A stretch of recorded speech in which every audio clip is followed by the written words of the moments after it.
কি স্টার্ট করব, periodic table করব নাকি অর্গানিকের দিকে একটু যাব? অর্গানিক স্কুলে হয়েছে পিরিয়ডিক টেবিল, আচ্ছা সবারই। তাহলে পিরিয়ডিক টেবিল হেডিং হয়ে যাক। স্যার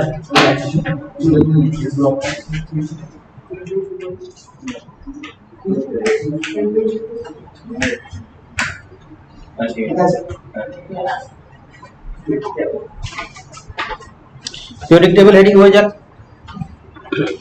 আচ্ছা, ছোটবেলায় ওই নিউল্যান্ড এইসব আমরা অক্টেভ ফক্টেভ পড়েছিলাম, ট্রায়াড পড়েছিলাম, এখন আমরা কিন্তু মডার্ন পিরিয়ডিক টেবিল থেকে পড়বো। তো কেউ আমাকে একজন বলুক মডার্ন পিরিয়ডিক টেবিল কি জিনিস, কি কি বেসিসে তৈরি হয়েছিল মডার্ন পিরিয়ডিক টেবিল?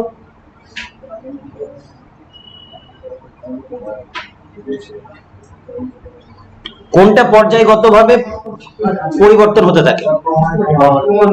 তাহলে পরমাণু ক্রমাঙ্ককে নিয়ে তৈরি হয়েছিল, তাই তো? কে বানিয়েছিলেন?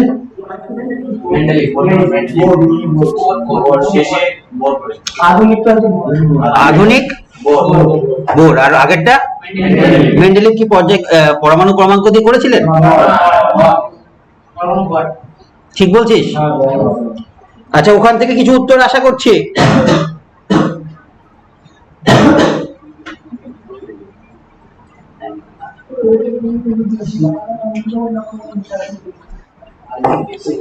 তো বেশ, আমি ইলেকট্রনিক কনফিগারেশন আমরা করেছি, ইলেকট্রনিক একটা কনফিগারেশন দিচ্ছি, সেখানে কি কি করতে হবে আমি মেনশন করে দিচ্ছি, ঠিক সেগুলো আমাকে করে দেখাতে হবে। দেখা যাক। স্যার কোশ্চেনটা আরেকবার বলেন, বুঝতে পারলাম না। বেশ, এটা করে নাও, তারপরে আমি এগুলো ডিসকাস করছি।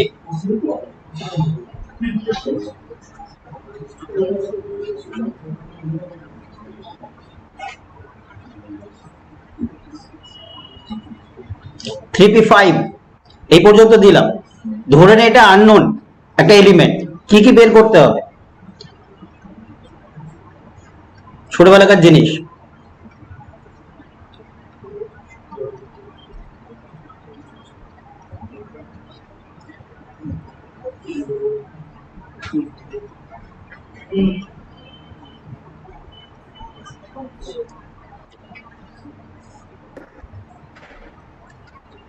গ্রুপ 17।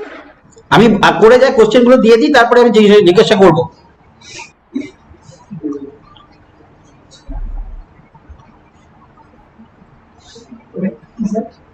বলে দেবো সব।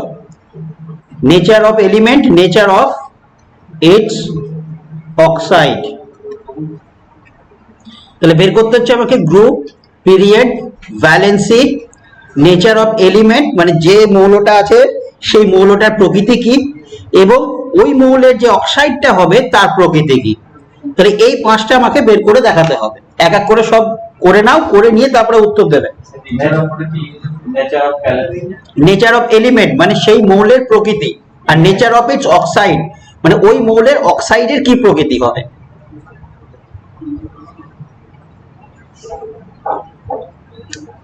আচ্ছা, জঙ্গিপুরকে জিজ্ঞেস করছি, তোমরা কোনো হোমওয়ার্ক পেয়েছিলে অ্যাটমিক স্ট্রাকচারের?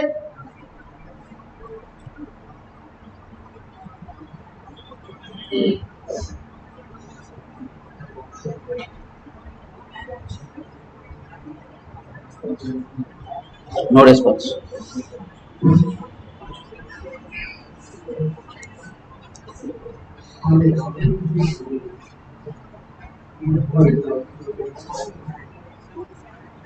কারোর হয়েছে পুরোটা? বলো, একজন বলছে তারা। গ্রুপ হবে 17। গ্রুপ 17, ওকে। পিরিয়ড 3। ঠিক আছে। ভ্যালেন্সি 1। আচ্ছা। Nature of element non metal. Non metal, ঠিক। আর নেচার অফ ইটস অক্সাইড হবে অ্যাসিডিক। অ্যাসিডিক, সুন্দর। সবগুলো হয়েছে, শুধু ভ্যালেন্সিটা একটু জাস্টিফাই করে নিতে হবে, তাহলে সবগুলো ঠিক আছে। তাই হয়েছে তো? বলছি আমি। আর বাদ বাকি তোদের ঠিক হয়েছে যা বলেছে ও? সুন্দর। ভ্যালেন্সিটা একটু আমরা দেখে নিই। হ্যাঁ, আমি বলে দিচ্ছি ভ্যালেন্সিটা। আচ্ছা, এইটা কারোর কোনো বুঝতে অসুবিধা আছে? এটা যেটা বললো কারোর কোনো বুঝতে অসুবিধা আছে? তাহলে শুধু ভ্যালেন্সিটা করিয়ে দিচ্ছি আমি।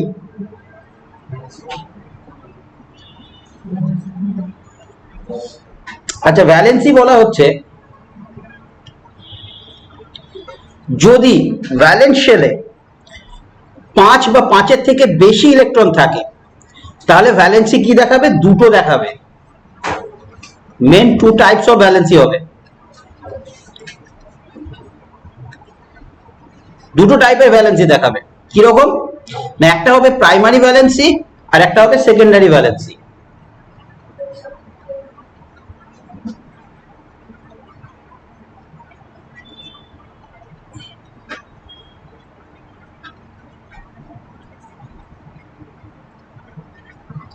প্রাইমারি ভ্যালেন্সি কি বলবো?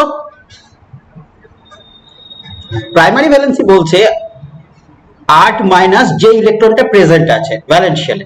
এখানে কটা ইলেকট্রন প্রেজেন্ট আছে? 5টা। কি বলছিস? 7টা ইলেকট্রন প্রেজেন্ট আছে, কারণ আমার যদি দেখতে হয় ভ্যালেন্স শেলকে, ভ্যালেন্স শেল কিন্তু এটা, ভ্যালেন্স শেল কিন্তু থার্ড অরবিট। তাহলে থার্ড অরবিটে টোটাল ইলেকট্রন কটা আছে? 7টা আছে। সেই জন্য 8 থেকে কিন্তু সেই ইলেকট্রন সংখ্যাটা আমরা মাইনাস করলাম। এলো কত? 1। আর সেকেন্ডারি ভ্যালেন্সি হচ্ছে যে ইলেকট্রনটা প্রেজেন্ট আছে সেটা 7। তাহলে দুটো ভ্যালেন্সি আমরা পেলাম, একটা হচ্ছে প্রাইমারি ভ্যালেন্সি যেটা হচ্ছে 1, আর একটা হচ্ছে সেকেন্ডারি ভ্যালেন্সি যেটা হচ্ছে 7। এবার আমাকে যদি রেঞ্জ বলে সেটা কম্পাউন্ড ভ্যারি করবে। কম্পাউন্ড কতগুলো পসিবিলিটিস আছে কেমিক্যাল বন্ডিং এ সেটা আমরা জানবো। ঠিক আছে, যখন হাইব্রিডাইজেশন করব তখন দেখবো পসিবল কম্পাউন্ড কি ধরনের চেঞ্জ হচ্ছে না হচ্ছে, কি কি তৈরি করতে পারে সেগুলো তখন আমরা দেখতে পাবো। তখন সেই অনুযায়ী ভ্যালেন্সি 1 থেকে 7-এর মধ্যে রেঞ্জটা থাকবে। বোঝা গেল? তো এই হচ্ছে আমাদের। এরপরে যদি আমি বলি একটা কনফিগারেশন দিলাম,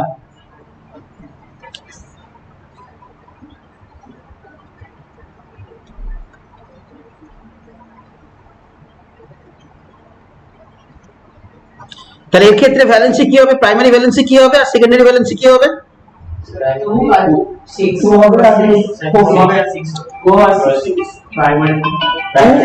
প্রাইমারি হচ্ছে কত? 2। আর সেকেন্ডারি হবে +2। হ্যাঁ হ্যাঁ, চেক। ভ্যালেন্সিতে প্লাস বলবে না, অক্সিডেশন নাম্বারে প্লাস বলবে।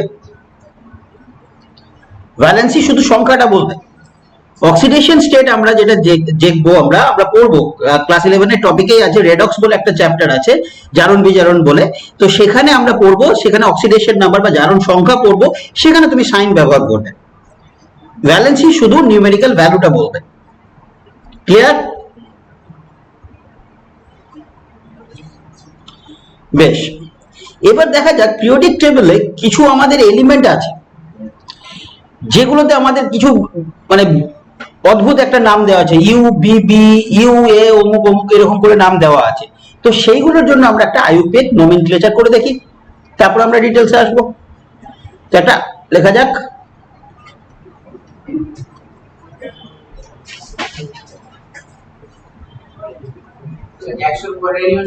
একশোর পরের অ্যাবাভ 100 যদি হয় তাদের ক্ষেত্রে আমরা নোমেনক্লেচার করব। আইইউপিএক এর ফুল ফর্ম কি? International union for pure and applied chemistry. সুন্দর। কেন করা হয়েছিল? কেন করা হয়েছিল? এই যে একটা তৈরি করা হয়েছে, আইইউপ্যাক বলে তৈরি করা হয়েছে, কেন করা হয়েছিল? কি দরকার প্রয়োজন ছিল? কারণ আমি ইন্ডিয়াতে বানালাম একটা কম্পাউন্ড, সেটা দেখলাম আমি আমেরিকায় গিয়ে আলাদা নাম হয়ে গেছে, তাহলে তো প্রবলেম। আমি যদি ইন্ডিয়া থেকে আমেরিকায় রিসার্চ করতে যাই তাহলে তো আমাকে ওখানে জানতে হবে কম্পাউন্ড ওখানে কি বলে। তো ইউনিভার্সালি একটা ইউনিফর্ম ওয়েতে নাম আসুক, তার জন্য এটা তৈরি হয়েছিল আইইউপ্যাক, তাই তো? তো ইন্টারন্যাশনালি এটা তৈরি হয়েছে যে কম্পাউন্ডের একটাই নাম হবে। তো দেখা যাক সেখানে কি বলছে। জিরোর জন্য কি বলবো? নীল। একের জন্য কি বলবো? আন। 2 এর জন্য বাই। 3 এর জন্য ট্রাই।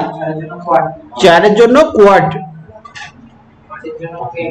5 এর জন্য পেন্ট, 6 এর জন্য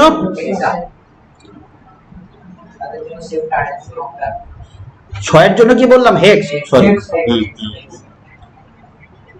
7 এর জন্য সেপ্ট, ওটা 7 এরটা পড়ে গেছিল না, 8 এর জন্য,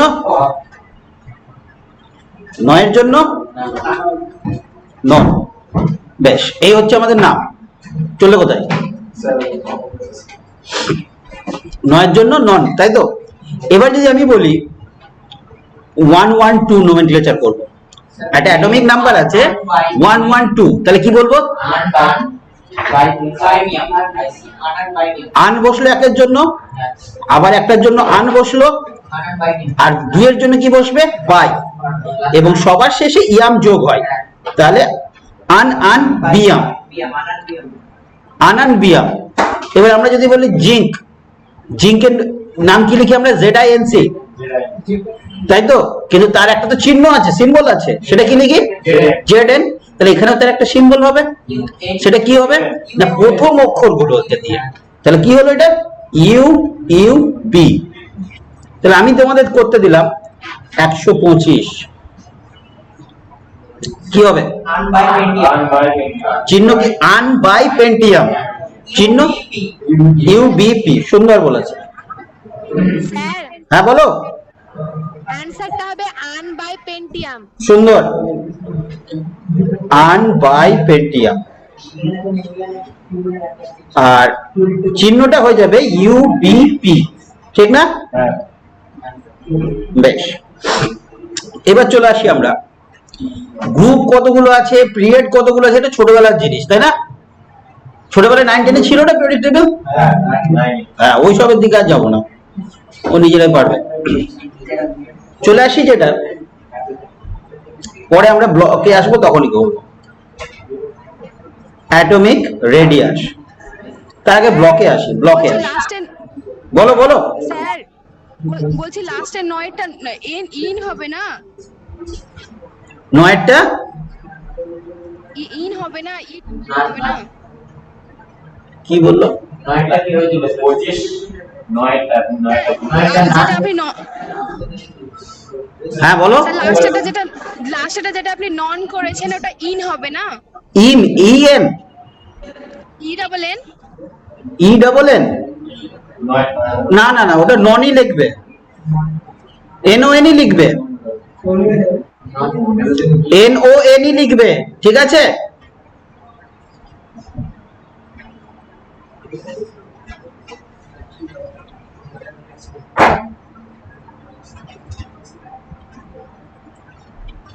দেখো মডার্ন পিরিয়ডিক টেবিল কতগুলো ব্লকে ভাঙা হয়েছে। তোমরা যদি পিরিয়ডিক টেবিল বই নিয়ে আসো, তাহলে একবার পিরিয়ডিক টেবিল খুলে বসবে। আমার এটা দে তো, মডার্ন পিরিয়ডিক টেবিল বই খুলে বসবে, ঠিক আছে? সেখানে দেখো কতগুলো ব্লকে ভাগ করা আছে, ঠিক বললাম কি? বের করে দিতে হয় পাগল।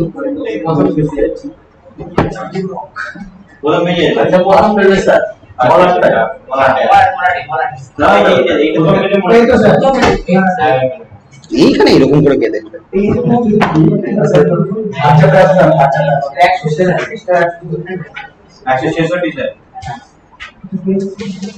তাহলে তোরা সবাই সিমেট্রিক্যাল বলা হবে আর কি, 160, সেটাও ভালো না।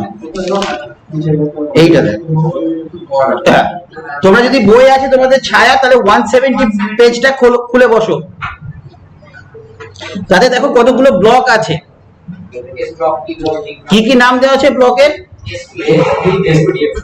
S block, P block, D block আর F ব্লক। এই 4টে নাম দেওয়া আছে। এই জিনিসগুলো কি দেখা যায়? দেখো বই যদি দেখো, তাহলে তোমরা দেখতে পাবে যে প্রথম দুটো যে গ্রুপ আছে, সেই গ্রুপটাকে বলা হচ্ছে S ব্লকের আন্ডারে। কেন বলা হচ্ছে? তার যদি ঠিক, তার যদি ইলেকট্রনিক কনফিগারেশন এসে গিয়ে শেষ হয়, তাহলে সেই জন্য আমরা তাকে বলছি S ব্লক। যেমন ধরা যাক sodium, electronic configuration 1s2 2s2 2p6 3s1, কোথায় ইলেকট্রনিক কনফিগারেশনটা শেষ হলো? এস এ, সেজন্য এটা এস ব্লক হলো। ঠিক যদি আমরা ম্যাগনেসিয়াম বলি তাহলে ইলেকট্রনিক কনফিগারেশন কোথায় গিয়ে শেষ হচ্ছে? 2s2, সেটাও কিন্তু এস ব্লক। তাহলে যদি তার আমরা জেনারেল ইলেকট্রনিক কনফিগারেশন লিখতে চাই, সাধারণ ইলেকট্রনিক কনফিগারেশন,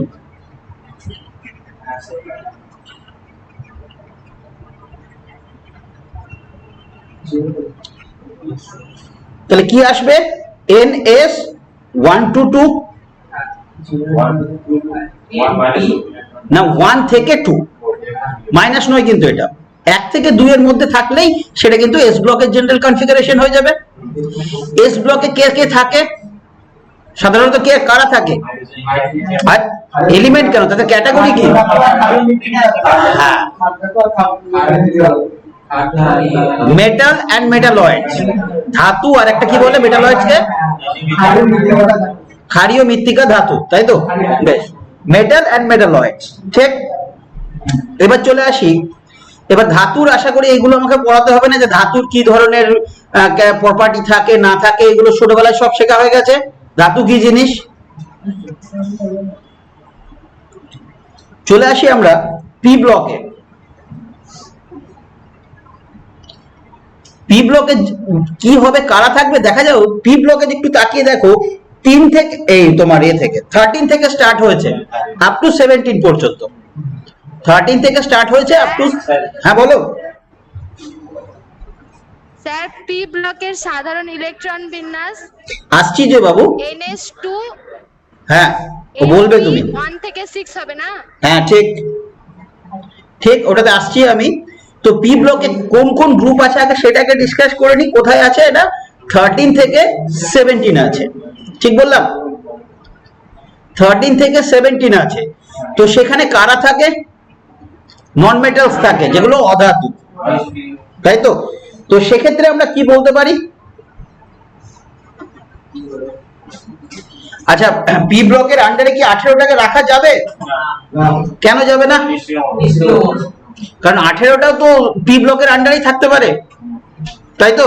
তো 18টাকেই আমরা জেনারেলি, তোমাদের সিলেবাসে দেখবে যে 18 গ্রুপ অবশ্যই পি ব্লকের মধ্যেই আছে, অবশ্যই আছে।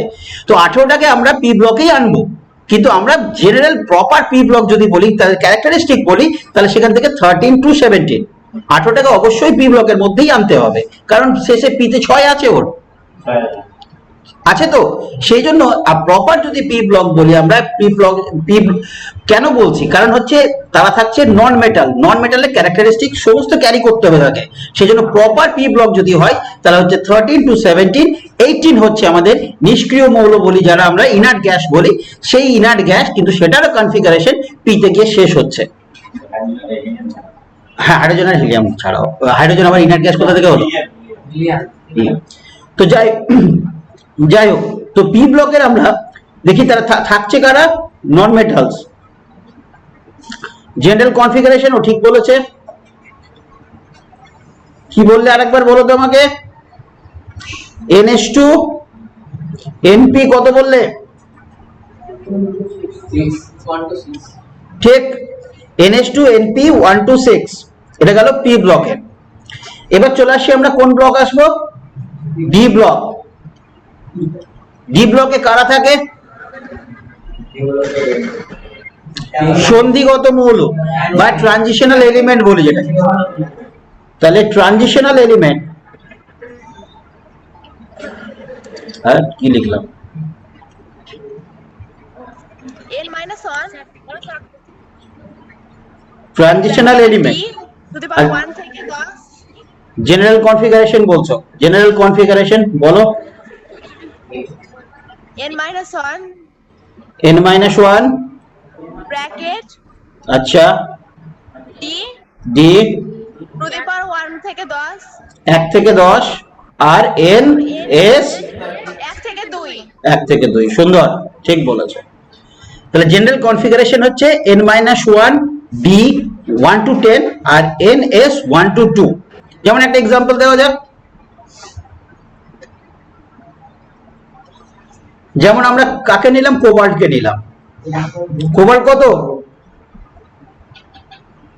কোবাল্ট কত? 1 থেকে 30 মুখস্থ করতে বলেছিলাম, 27। কোবাল্ট হচ্ছে 27। ইলেকট্রনিক কনফিগারেশন কি হবে?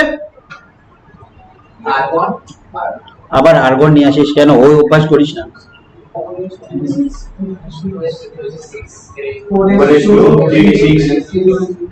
36 কি করে হলো? আমি তো শিখিয়েছিলাম অ্যাটমিক স্ট্রাকচারে। তাহলে 4:3d7, তাহলে 4:, দেখো এখানে 4:2 হচ্ছে, ধরি আমি যদি n কে ধরি, d কে আমি যদি বলি, d কে যদি বলি, d কে আমি ধরি, তাহলে দেখো 3 আছে, আর s কে যদি ধরি তাহলে দেখবো 4 আছে। তাহলে আমরা লিখতে পারি না এটা? হ্যাঁ, আমরা এটা লিখতে পারি না, n-1, যদি 4টাকে আমি মেন ধরলাম, n-1 d7 ns2, এই ধরনের কনফিগারেশন আছে ওর। তাহলে সেটা আমার জেনারেল কনফিগারেশনের মধ্যেই পড়ছে, সেজন্য এটা ডি ব্লক এলিমেন্ট। এবার আমি ডি ব্লকে থাকে কারা বলেছিলাম, সেখানে এসেছিল কিন্তু উত্তর সন্ধিগত মৌল বা ট্রানজিশনাল এলিমেন্ট। এবার আমার কোশ্চেন হচ্ছে ট্রানজিশনাল এলিমেন্ট কারা, কাদের আমি ট্রানজিশনাল এলিমেন্ট বলবো? যারা ডি ব্লকে আছে, এটা উত্তর আমি এক্সপেক্ট করছি না। ক্যারেক্টারিস্টিক্স কি ট্রানজিশনাল এলিমেন্টের, কাকে আমি ট্রানজিশনাল এলিমেন্ট বলবো? স্যার, স্থায়ী জারণ অবস্থায় যে সমস্ত মৌলের ডি ব্লক আংশিকভাবে পূর্ণ থাকে তারা সন্ধিগত মৌল। হ্যাঁ, একটা উত্তর ঠিক হলো। এর সঙ্গে কনসিকোয়েন্স আরো দুটো পয়েন্টও কিন্তু দিতে হবে, জানতে হবে কি রকম। তুমি সুন্দর উত্তর দিয়েছো। 1 নাম্বার পয়েন্ট যেটা ও বলেছে, বা ইনকমপ্লিট করে দিই, ইনকমপ্লিট ডি ইলেকট্রনস, আংশিকভাবে পূর্ণ বা পার্শিয়াল ফিল্ড আপ আছে। তার সঙ্গে হতে হবে কি?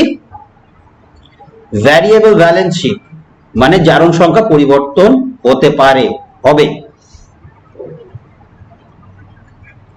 3rd নাম্বার হচ্ছে কালারফুল। এই তিনটে কন্ডিশন যদি মানে, তাহলে আমরা কিন্তু তাকে বলবো আমরা ট্রানজিশন এলিমেন্ট। দেখো তো একটু জিঙ্ককে দেখো তো, জিঙ্কের ইলেকট্রনিক কনফিগারেশন কি? একদম ডট ডট ডট দিয়ে গেলাম, আমরা জানি এটা 4:3d10। ডি কি আছে? কমপ্লিটলি ফিল্ড আপ না, তাই তো? তাহলে জেনারেল কনফিগারেশন অনুযায়ী জিঙ্ককে আমরা ডি ব্লকে রেখেছি, কিন্তু জিঙ্ককে কি আমরা ট্রানজিশন এলিমেন্ট বলতে পারবো? কেন বলতে পারবো না? কমপ্লিটলি ফিল্ড আপ আছে, এবং তার কনসিকোয়েন্সেস কি আসবে না? ভ্যারিয়েবল ভ্যালেন্সি দেখাবে না, কালারফুল নয়। বেশ, হয়ে গেল আমাদের উত্তর, চেক। এবার বলা যাক ডি ব্লক কত গ্রুপ থেকে কত গ্রুপ আছে?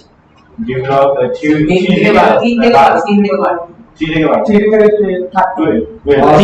3 থেকে 13, হ্যাঁ 3 থেকে 12 পর্যন্ত আছে। সুন্দর, 3 থেকে 12 পর্যন্ত আছে ডি ব্লক। তাহলে আমি একটা কোশ্চেন দেব, তারপরে এই ব্লকে আসবো। বই কেউ দেখবি না। কপার বলতে হবে কি কি, আবার সেই একই দেবো, যা ছিল তাই, শুধু একটা এক্সট্রা জুড়ে দিলাম, block. Group, period, valency, nature of its element, যা ছিল তাই, তার সঙ্গে একটা জুড়ে দিলাম, ব্লক।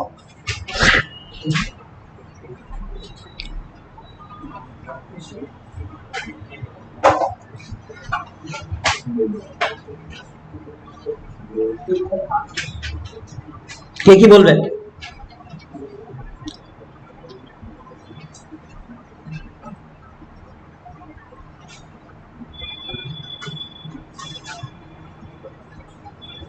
স্যার, কোশ্চেনটা আরেকবার রিপিট করেন। কপারের আমি বের করতে দিলাম group, period, block, valency. Main ভ্যালেন্সিটা দেখাবে, ভেরিয়েবল ভ্যালেন্সি ওর আছে। আচ্ছা, নেচার অফ ইটস এলিমেন্ট আর নেচার অফ ইটস অক্সাইড, যা ছিল আগে সবগুলোই আছে, তার সঙ্গে একটা শুধুমাত্র অ্যাড হলো, যেটা হচ্ছে ব্লক। বলে যাও।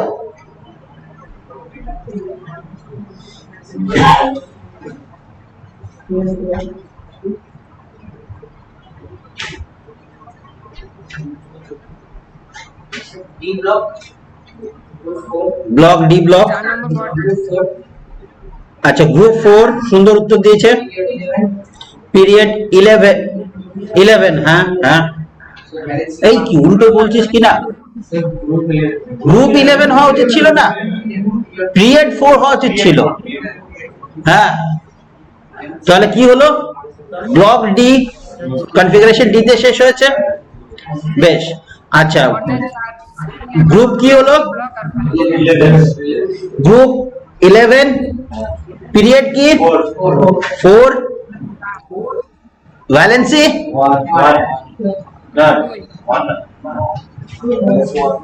ভ্যালেন্সি কি করে পেলি? 1 লাস্ট এতে কি আছে কনফিগারেশন? 4 4s1 3d10 যদি এই কনফিগারেশন করিস অবভিয়াসলি 1 হ্যাঁ স্যার বলো 4 নম্বর পর্যায়ে 11 নম্বর শ্রেণী। হ্যাঁ ঠিক ঠিক বেশ ভ্যালেন্সি হলো, তারপরে যোগ্যতা হলো, তারপর D block element sir. D block element সুন্দর। Valency 1 plus 1. 1 তারপর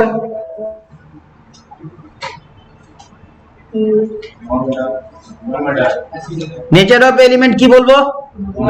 ট্রানজিশনাল এলিমেন্ট বলবো না? তাহলে ট্রানজিশনাল এলিমেন্ট আর অক্সাইড কি হবে? কপার অক্সাইড অ্যাসিডিক কোষম বেসিক নেচার। বেশ কপার অক্সাইডকে জল দে, কি তৈরি হবে? কপার হাইড্রোক্সাইড তৈরি হবে। প্লাস 2 মাইনাস 1 হ্যাঁ হ্যাঁ কি বলছো? প্লাস 2 আর মাইনাস 1 প্লাস 2 মাইনাস 1 প্লাস 2 আর প্লাস 1 হ্যাঁ প্লাসটা বলবে না, 2 আর 1 বল। হ্যাঁ কপার দুটোই দেখাতে পারে, অ্যাসিডিকও দেখাতে পারে, কিন্তু সেটা ওটা হায়ার অক্সিডেশন স্টেটে দেখাবে। হ্যাঁ অ্যাসিডিক দেখাবে কিন্তু হায়ার অক্সিডেশন স্টেটে, কিন্তু লোয়ার অক্সিডেশন স্টেটে জল দিয়ে কপার অক্সাইড তৈরি করবে। কপারকে লোয়ার অক্সিডেশনে যদি জল দিস কি তৈরি করবে? কপার হাইড্রোক্সাইড করবে। কি কপার হাইড্রোক্সাইড অ্যাসিড না বেস রে? তাহলে Sir. এটা কি করে বলবো? মানে পদ্ধতি আছে? হ্যাঁ কেউ কিছু বলছে? Yes sir. হ্যাঁ বলো। Khar. হ্যাঁ হ্যাঁ ঠিক ঠিক ঠিক হায়ার অক্সিডেশনে সে অ্যাসিডিক প্রপার্টি করবে, শো করতে পারে। বেশ হলো এইসব। তারপর আমাদের বাকি ছিল একটা ব্লক, সেটা হচ্ছে এ ব্লক।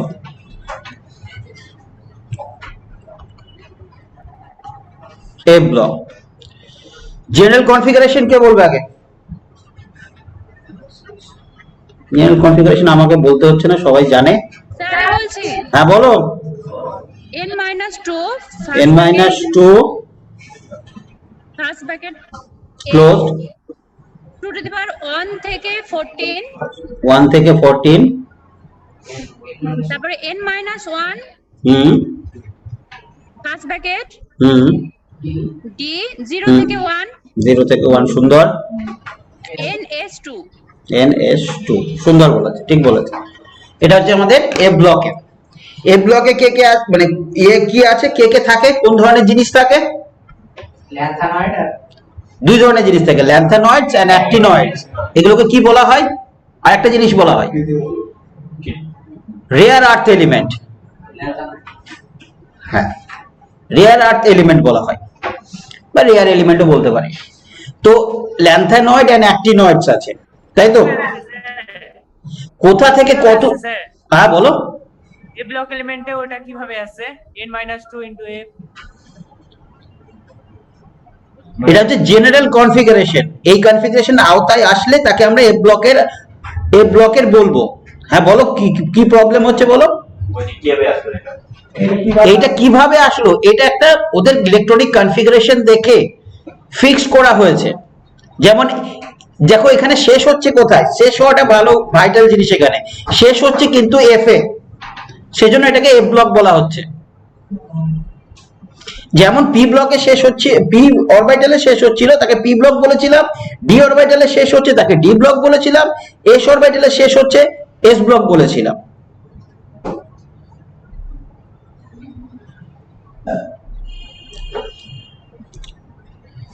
বেশ, তাহলে আমরা বললাম কি দুই ধরনের জিনিস থাকে, একটা হচ্ছে ল্যান্থানয়েড আর একটা হচ্ছে অ্যাক্টিনয়েডস। কেউ বলতে পারবে ল্যান্থানয়েড কোথা থেকে কোথায় থাকবে?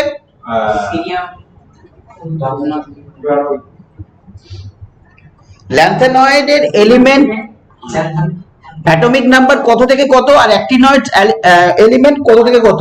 58 থেকে 71, 58 থেকে 71। সুন্দর। আর 72 থেকে 90 থেকে 90 থেকে বল, 72 কেন বলছিস? 90 থেকে 100। হ্যাঁ, তাহলে এ থাকলো 58 থেকে 71 আর বাকিটা থাকলো 90 থেকে 103। ঠিক, আরো পরবর্তীকালে আসবে আরো যত এক্সপেরিমেন্ট হবে। বেশ,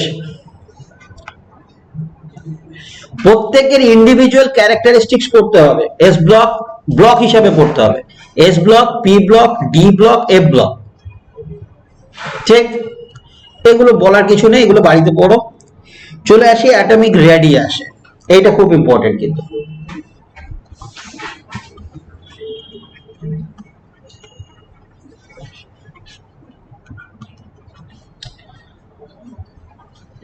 একটা মেটাল আছে বা একটা এলিমেন্ট আছে, একটা ইলেকট্রন ছাড়লো, কি তৈরি হবে? পজিটিভ তাই কি বলি আমরা? ক্যাটায়ন। আর একটা এলিমেন্ট আছে এ, একটা ইলেকট্রন নিল, কি তৈরি হবে?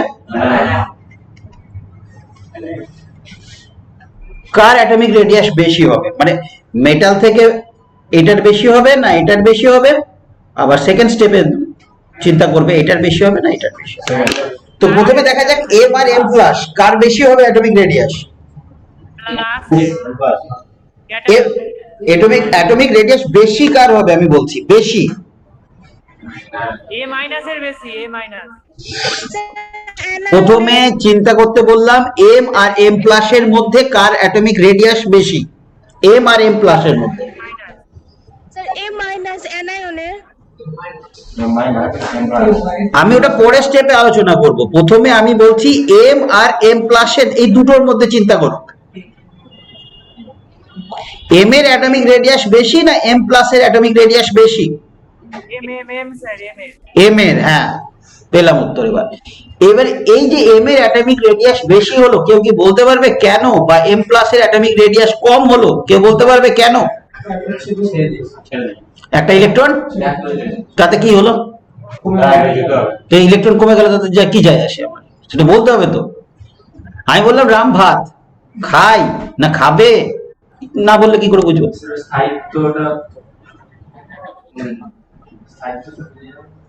কি করে আন্দাজে বলছিস?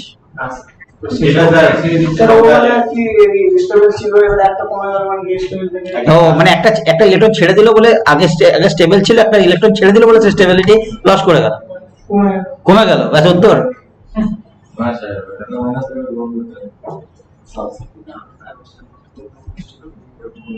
আমি জিজ্ঞেস করলাম বন্যার কারণ কি, তুই বলিস স্যার মাঠ একবারে জলে থই থই করছে, কারণের উত্তর হয়ে গেল। জানি না।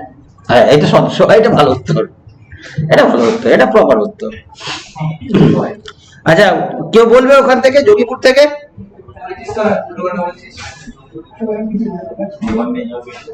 তোদের স্কুলে পিরিয়ডিক টেবিল পড়া হয়নি, এটা তো মানবো না, এতদিন ধরে ক্লাস চলছে। হ্যাঁ বলো। বলছি এম আর এম প্লাস, দেখাচ্ছি আমি, এম আর এম প্লাস এই দুটোর মধ্যে অ্যাটমিক রেডিয়াস বলতে পারমাণবিক ব্যাসার্ধ কার বেশি কার কম? উত্তর এলো এম প্লাস বেশি, এম এর ব্যাসার্ধ বেশি, উত্তর এলো ঠিক আছে, এবার আমার কোশ্চেন হচ্ছে এম প্লাস এর ব্যাসার্ধ কমে গেল কেন? কারণ স্যার বাইরের দিক থেকে একটা ইলেকট্রন বার হয়ে গেল, তার মানে আটটা কমে গেল। আর আটটা কমে গেলে কি কমে গেল, কি কমে গেল? এক মিনিট, একটা ইলেকট্রন বেরিয়ে গেল, তারপরে কি কমে গেল একটা বললে তুমি? কারণ স্যার ওই প্রোটন সংখ্যা একই থাকে, সেহেতু টানটা বেড়ে যায়। হ্যাঁ হলো, কিন্তু একটা ইলেকট্রন চলে যাওয়ার পরে তুমি ওটা আমি বুঝতে পারলাম না যে কি কমে গেল, একটা কিছু বললে তুমি। স্যার ব্যাসার্ধ কমে গেল, কারণ প্রোটন সংখ্যা স্যার সেমই আছে, ইলেকট্রন সংখ্যা কমে গেল। এক্স্যাক্টলি, সেটার টানটা বেশি হয়ে যাবে। একদম সুন্দর, ঠিক বলছে, সুন্দর উত্তর দিয়েছে। বলছে এম থেকে একটা ইলেকট্রন চলে গেল, তো একটা ইলেকট্রন চলে গেল মানে কি হয়েছে? তার ইলেকট্রন সংখ্যা কমেছে, প্রোটন সংখ্যা কি কমেছে? প্রোটন সংখ্যা কমেনি, বেশি অ্যাট্রাক্ট করবে। তার মানে কার কার ক্ষমতা বেশি হলো? দুজন সমান সমান ক্ষমতাবান ছিল, এবার একজন থেকে একজন 10 জন লোড ছিল, ধর যুদ্ধ করছিল, 9 জন হয়ে গেল একজন, তাহলে ক্ষমতাটা কার, পাল্লাটা কার ভারী হলো? যা 10 জন ছিল, তাহলে সে জিতবে আশা করা যায়। এখানেও তাই, এখানে প্রোটন সংখ্যা এবং ইলেকট্রন সংখ্যা সমান ছিল, কি হলো? একটা ইলেকট্রন বেরিয়ে গেল, তার মানে কি হলো?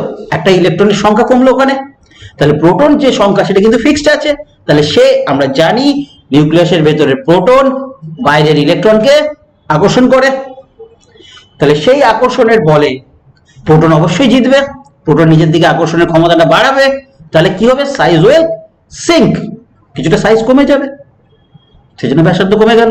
বুঝতে পারলাম কি? প্রোটনের টানটা বেশি হলো, ব্যাসার্ধ কমে গেল, ঠিক। এইবার আসছি আমরা এইটা আর এইটার মধ্যে কার ব্যাসার্ধ বেশি? কার ব্যাসার্ধ বেশি? এ মাইনাস। সুন্দর উত্তর। রিজন? কারণ স্যার একটা ইলেকট্রন যখন বেড়ে যাচ্ছে তখন পজিটিভ চার্জটা কমে যাচ্ছে, তাই পজিটিভ চার্জ তো ছিল ভাই একই, কমে যাচ্ছে কোথা থেকে? নেগেটিভ চার্জে বেড়ে যাচ্ছে। নেগেটিভ চার্জ বেড়ে যাচ্ছে। কে কি বলছে? দাঁড়া শোন, আর একবার বলো, তোমার কথাটা খুব স্পিডে গেল আর খুব আস্তে শোনা গেল। মাইনাস একটি ইলেকট্রন গ্রহণ করছে, ইলেকট্রন সংখ্যা বেড়ে যাচ্ছে, কিন্তু প্রোটন সংখ্যা একই থাকে, ফলে ব্যাসার্ধ তার বেড়ে যায়। সুন্দর। প্রোটন সংখ্যা এই পর্যন্ত ঠিক হয়েছিল, তারপরে তুমি ফলে এত জোর জবরদস্তি কনক্লুশন টেনে নিলে যে কি কারণে হলো সেটা আর বললে না, কমে গেল বেড়ে গেল, ঠিক আছে সবই হয়েছে, মানে এটা কমে যায়। হ্যাঁ এইটা হচ্ছে সঠিক, এতক্ষণে তুমি সঠিক পয়েন্টটা বলে যে আকর্ষণ বলটা কমে যায়, এইটা হচ্ছে আসল জিনিস। তো এখানে আমি একটা জিনিস পড়াবো, সুন্দর, আশা করি আর বোঝাতে হবে না, সবাই বোঝা গেছে? এখানে যে একটা জিনিস পড়াবো তার নাম হচ্ছে nuclear positive charge density. Nuclear positive charge density অর্থাৎ তড়িৎ, মানে নিউক্লিয়ার কি বলবো, পজিটিভ চার্জ ডেনসিটি, ধনাত্মক আধানের ঘনত্ব, নিউক্লিয়াসের ধনাত্মক আধানের ঘনত্ব। তো যখনই একটা ইলেকট্রন চলে যাবে তাহলে আমরা বলতে পারি যে নিউক্লিয়ার পজিটিভ চার্জ ডেনসিটি বেড়ে গেল, বলতে পারি না? ইলেকট্রন কমে গেছে, তাহলে নিউক্লিয়াসের পজিটিভ চার্জ ডেনসিটি বেড়ে গেল with respect to the electrons. তাহলে নিউক্লিয়ার পজিটিভ চার্জ ডেনসিটি যদি বেড়ে যায় তাহলে আমরা কি জানবো? অ্যাট্রাকশনটা আরো স্ট্রং হবে, অ্যাট্রাকশন আরো যদি স্ট্রং হয় তাহলে কি হবে? সাইজ কমে যাবে। Similarly nuclear positive charge density কিন্তু with respect to the electron অ্যানায়নের ক্ষেত্রে কিন্তু বেড়ে গেল, কমে গেল সরি, অ্যানায়ন যখন ফর্ম হলো, কারণ অ্যানায়ন ইলেকট্রনটা বেশি হয়ে গেছে না, তাহলে নিউক্লিয়ার পজিটিভ চার্জ ডেনসিটি কমে গেল, অ্যাট্রাকশন অতটা স্ট্রং থাকলো না, ইলেকট্রন রিল্যাক্স পেলো, রিল্যাক্সেশন হলো ইলেকট্রনের, সাইজ অবভিয়াসলি বেড়ে গেল। আমরা যেখানে লিখবো, যদি কোনো বোর্ডে কেউ লেখো তাহলে এই টার্মটা ইউজ করবে, নিউক্লিয়ার পজিটিভ চার্জ ডেনসিটি। নিঃসন্দেহে তোমাদের বই তার বাংলা অক্ষর আছে, আমি এক্সাক্ট বাংলাটা বলতে পারলাম না, তড়িৎ ধনাত্মক কিছু একটা হবে ঘনত্ব, হ্যাঁ, তো নিউক্লিয়াসের তড়িৎ ধনাত্মক ঘনত্ব বা এরকম কিছু একটা বাংলা টার্ম থাকবেই থাকবে। তো এই টার্মটা আমরা ইউজ করব এখানে যে কোনো রেডিয়াসের এক্সপ্লানেশনে, নিউক্লিয়ার পজিটিভ চার্জ ডেনসিটি। যদি এক ইলেকট্রন চলে যায় তো obviously nuclear positive charge density বেড়ে গেল with respect to the electron, সুতরাং অ্যাট্রাকশন বাড়লো, আকর্ষণ বাড়লো, তো সাইজ কমলো। সিমিলারলি অ্যানায়নের ক্ষেত্রে নিউক্লিয়ার পজিটিভ একটা ইলেকট্রন বেশি হওয়ার জন্য নিউক্লিয়ার পজিটিভ চার্জ ডেনসিটি কমলো, অ্যাট্রাকশন কমলো, ইলেকট্রন রিল্যাক্সেশন পেলো, সাইজ বাড়লো, as simple as that. Nuclear charge density মানে এর সাথে সমানুপাতে থাকবে। হ্যাঁ, প্রোটন সংখ্যার সঙ্গে আমি বলে দিচ্ছি ওগুলো। এবার nuclear charge density directly proportional to the proton numbers. Proton numbers বাড়লে বাড়বে, প্রোটন নাম্বারস কমলে কমবে। আর কম্প্যারিজনে থাকতে হবে ইলেকট্রনের সঙ্গে। ধর প্রোটন নাম্বার আছে 10টা 11টা আছে সোডিয়ামের, পরের গ্রুপে চলে গেলাম, পরের গ্রুপে আছে কি আছে, সোডিয়ামের নিচে পটাশিয়াম আছে, 19টা আছে। বলে স্যার তাহলে ওর তো প্রোটন নাম্বার বেশি, তাহলে কি ওর সাইজটা তো আরো ছোট হওয়া উচিত? তা কিন্তু নয়। উইথ রেসপেক্ট টু ইলেকট্রন, আমি বারবার বলছি কম্প্যারিজনে থাকতে হবে। With respect two electron, with respect two electron যদি প্রোটন নাম্বার বাড়ে তাহলে অবভিয়াসলি তার সাইজ কমবে। মানে নিউক্লিয়ার পজিটিভ চার্জ ডেনসিটি যদি বাড়ে, প্রোটন নাম্বার বাড়লে নিউক্লিয়ার পজিটিভ চার্জ ডেনসিটি বাড়বে। আবার যদি প্রোটন নাম্বার একই থাকে কিন্তু ইলেকট্রন বেড়ে গেছে, তাতেও কিন্তু নিউক্লিয়ার পজিটিভ চার্জ ডেনসিটি কমে যাবে। আবার যদি প্রোটন সংখ্যা কম থাকে তাহলে নিউক্লিয়ার পজিটিভ চার্জ ডেনসিটি কমছে। তাহলে আমরা লিখতে পারি না যে nuclear positive charge density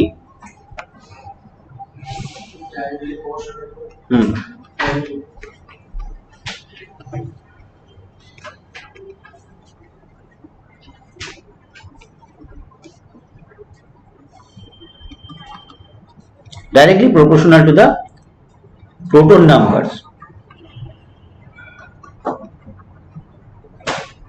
with respect to the same number of electrons. ঠিক না?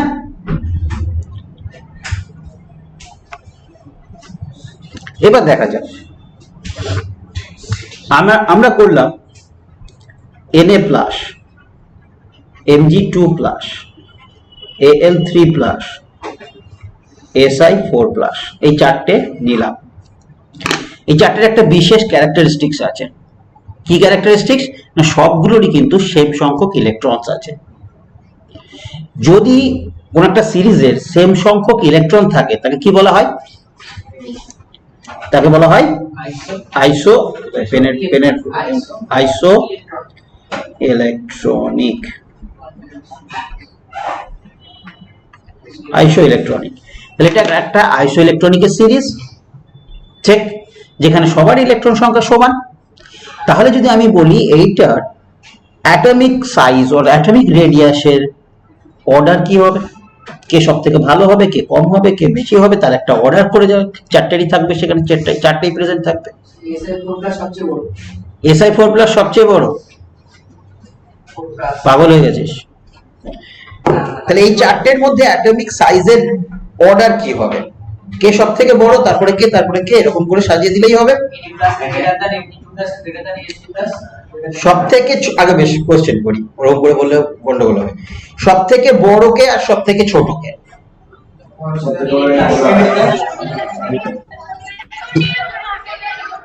বলো সব থেকে বড় কে, বলো। স্যার সোডিয়াম হবে ফার্স্টে। কি বড় না ছোট, কি বলছো? Sodium plus. Na প্লাসটা কি বড় না ছোট? বড় হবে, সুন্দর। আর Si4 প্লাসটা? সিলিকন সবথেকে ছোট হবে। সুন্দর। কারণ দেখা যাক, সোডিয়ামে প্রোটন সংখ্যা কত? 11, ম্যাগনেসিয়ামে কত? 12, অ্যালুমিনিয়ামে কত? সিলিকনে কত? 14। এবার সোডিয়াম প্লাসে কটা ইলেকট্রন আছে? ম্যাগনেসিয়াম 2 প্লাসে, অ্যালুমিনিয়াম 3 প্লাসে, সিলিকন 4 প্লাসে। তাহলে এবার যদি আমি দেখি অ্যাট্রাকশনটাকে দেখি, তাহলে সোডিয়াম কটা প্রোটন কটা ইলেকট্রনকে টানছে? 11টা টানছে 10টা ইলেকট্রনকে, 11টা প্রোটন টানছে 10টা ইলেকট্রনকে। ম্যাগনেসিয়ামের ক্ষেত্রে কি হচ্ছে? 12টা প্রোটন টানছে 10টা ইলেকট্রনকে। অ্যালুমিনিয়ামের ক্ষেত্রে 13টা প্রোটন টানছে 10টা ইলেকট্রনকে। সিলিকনের ক্ষেত্রে 14টা প্রোটন টানছে 10টা ইলেকট্রনকে। তাহলে সব থেকে অ্যাট্রাকশনটা কার বেশি হওয়া উচিত? সিলিকনের। অ্যাট্রাকশনটা, প্রোটনের অ্যাট্রাকশনটা সিলিকনের বেশি হওয়া উচিত। 14টা টানছে 10টা ইলেকট্রনকে, তাহলে অবভিয়াসলি তার সাইজটা সব থেকে ছোট হবে। কারণ যদি বেশি টানে তাহলে ইলেকট্রনগুলো সাইজ সিঙ্ক করবে, ইলেকট্রনগুলো কাছে আসার চেষ্টা করবে, তো সাইজটা ছোট হয়ে যাবে। তাহলে অর্ডার হয়ে গেল, সব থেকে বড় হলো, আমি কিন্তু অর্ডারেই দিয়েছিলাম, সব থেকে বড় হলো এটা, তারপরে Mg, তারপরে এটা, ঠিক। তো একটা আইসো ইলেকট্রনিক সিরিজ আমরা দেখলাম এবং তার অর্ডারটাও আমরা, সাইজের অর্ডারটাও জানলাম। এইবার দেখা যাক তো একটু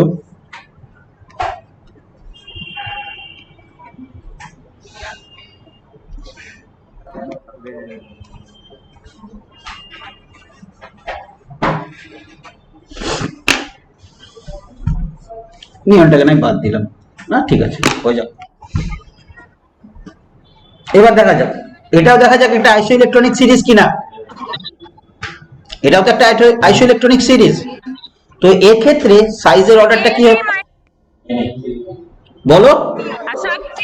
n3 মাইনাস স্যার, বড় না ছোট সঙ্গে বলবে? বড় হবে। বড় n3 মাইনাস, সব থেকে বড় n3 মাইনাস আর সব থেকে ছোট n। তোমরা রিজন কারণ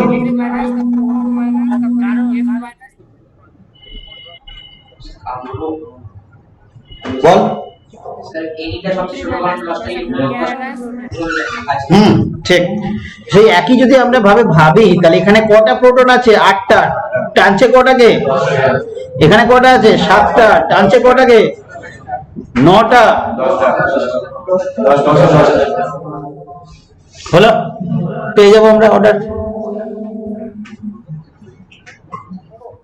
যেখানে টান বেশি সেখানে সাইজ ছোট, যেখানে টান কম সেখানে সাইজ বড়। ঠিক, এই হলো আমাদের অ্যাটমিক সাইজ।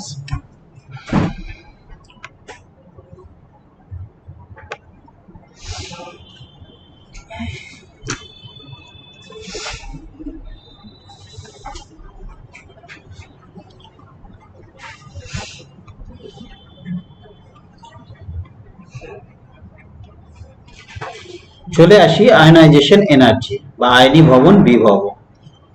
কি বলছিস তোরা? পিরিয়ডিক টেবিল স্টার্ট হয়নি? ওই স্যার এস ব্লক এস ব্লকের স্যার বেরিয়েছে স্যার, তাহলে হাইব্রিডাইজেশন গ্রুপ 1 চলছে।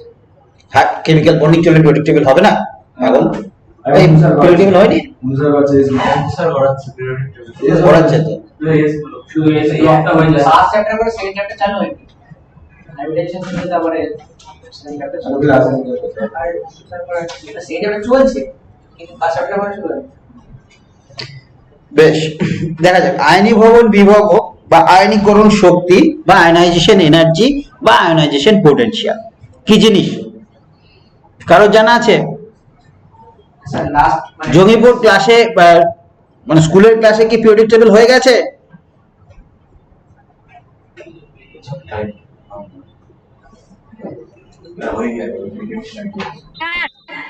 এই তো ওরা হয়ে গেছে, তোমরা বলো বলো দেখি আয়নাইজেশন এনার্জি কি জিনিস?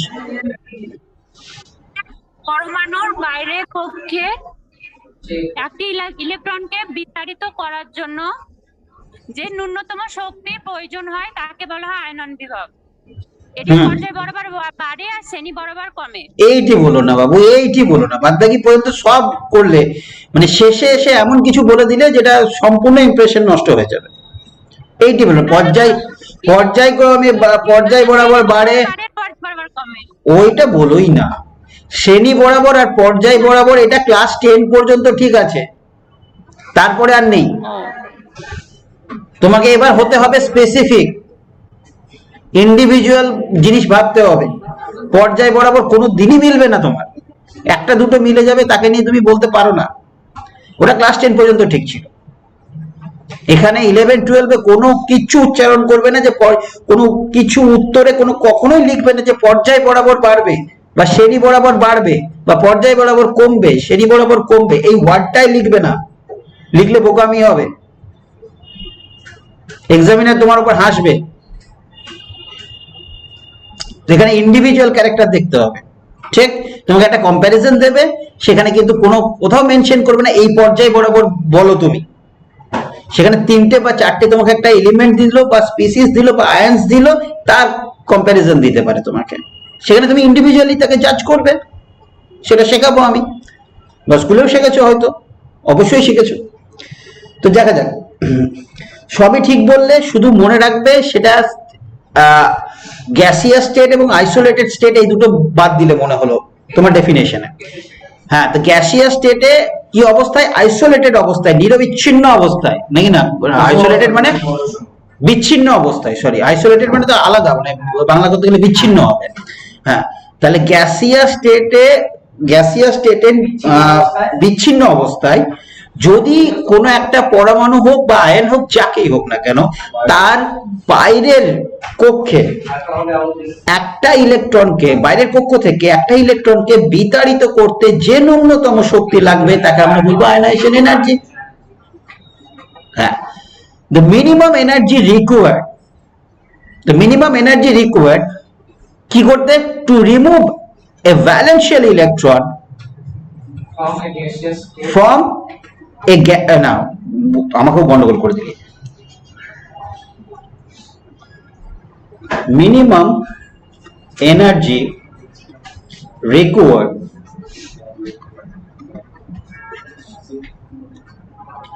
to remove an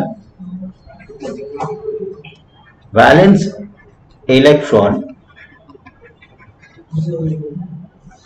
in gaseous and isolated species of an atom বলতে পারিস, মলিকুলার আয়নাইজেশন এনার্জি কোথা থেকে পাবো? হ্যাঁ, অ্যাটম বলতে পারি, স্পিসিস বলতে পারি, কখনো আয়নও তো দিতে পারি, তারও দিতে পারি।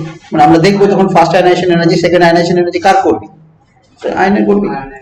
তো এই যে এটা হচ্ছে ব্যাপার, যে ন্যূনতম শক্তি লাগবে কার লাগবে না, গ্যাসিয়াস আইসোলেটেড স্পিসিসের লাগবে। কি করতে হবে, সেই ন্যূনতম শক্তিতে কি করব না, তার যোজন কক্ষের ইলেকট্রনকে আমরা বের করার চেষ্টা করব। সম্পূর্ণভাবে বের করতে যে ন্যূনতম শক্তি লাগছে তাকে আমরা বলছি আয়নাইজেশন এনার্জি। বেশ, দেখা যাক তাহলে আমরা এই ফরম্যাটে একটা আনতে পারি। ধরো m plus E, m plus একটা ইলেকট্রন, এটাকে বলে দিলাম গ্যাসিয়াস আইসোলেটেড স্টেট। তাহলে এই এনার্জিটা হয়ে গেল আমাদের আয়নাইজেশন এনার্জি। আয়নাইজেশন এনার্জিকে আইপি দিয়েও লেখা হয়, আয়নাইজেশন পোটেনশিয়াল। আসছি বাবু, আসছি, ওয়েট কর, একটু ওয়েট কর। এটা হচ্ছে আমাদের আয়নাইজেশন পোটেনশিয়াল। আয়নাইজেশন পোটেনশিয়াল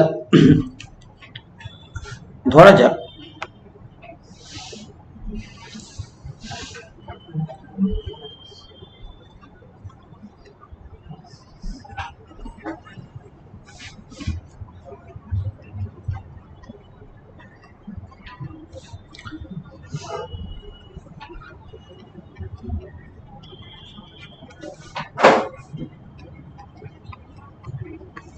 এই যে আমি একটা দিলাম সিরিজ, প্রথমে এম ছিল, সেখান থেকে আমি শক্তি দিয়ে এম প্লাস করলাম, এবার এম প্লাস কে আবার শক্তি দিলাম, এম টু প্লাস করলাম। তাহলে আমি প্রথম যে শক্তিটা লাগলো তাকে আমরা কি বললাম, ফার্স্ট আয়নাইজেশন এনার্জি বা প্রথম আয়নীভবন বিভব। আর সেকেন্ড যেটাকে করলাম, একই এলিমেন্টারি করছি কিন্তু তার আয়নটাকে আমরা চেঞ্জ করে দিচ্ছি, প্রথমে এম প্লাস ছিল এখন এম টু প্লাস করবো, তখন তার জন্য যে লাগছে সেটাকে আমরা বলবো দ্বিতীয় আয়নীভবন বিভব, সেকেন্ড আয়নাইজেশন এনার্জি। বোঝা গেল তুই যেটা কোশ্চেন করেছিলিস? এইবার একটা সুন্দর হেডিং হবে এবং সুন্দর করে বুঝতে হবে এই জিনিসটা খুব ইম্পর্টেন্ট। এবার একটা হেডিং হবে, কি বলছো? একটু জোরে বলো, খুব কম সাউন্ড আসছে আমার কাছে।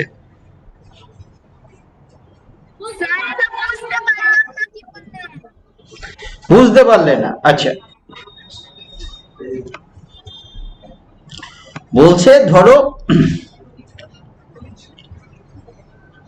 এই জিনিসটাকে দেখো, কি করেছি না, একটা মেটাল নিয়েছি বা একটা এলিমেন্ট নিয়েছি যার নাম দিয়েছি এম, তাকে শক্তি প্রদান করেছি, শক্তি প্রদানে কি করেছে, তার যোজন কক্ষের একটা ইলেকট্রন বেরিয়ে গেছে।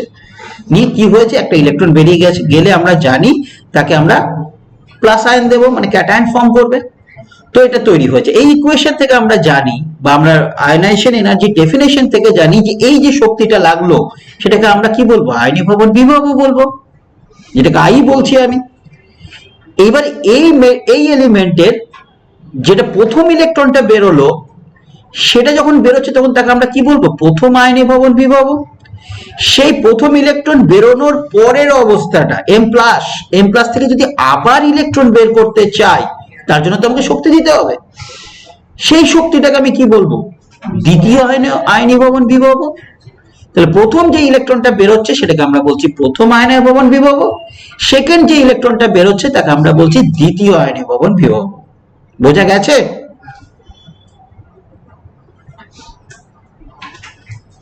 বোঝা গেছে? ধন্যবাদ। হ্যাঁ স্যার বোঝা গেছে। আচ্ছা, এবার দেখা যাক এরপরে কিছু বলছো?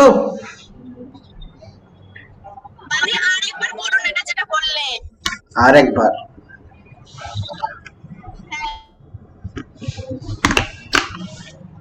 বলি, দাঁড়াও জল খেয়ে নি।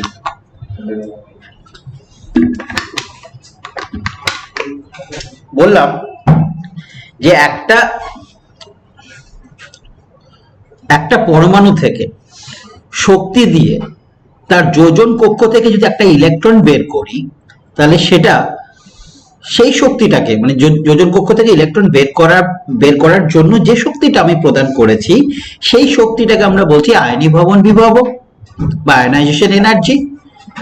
এবার একটা পরমাণু থেকে যে প্রথম ইলেকট্রনটা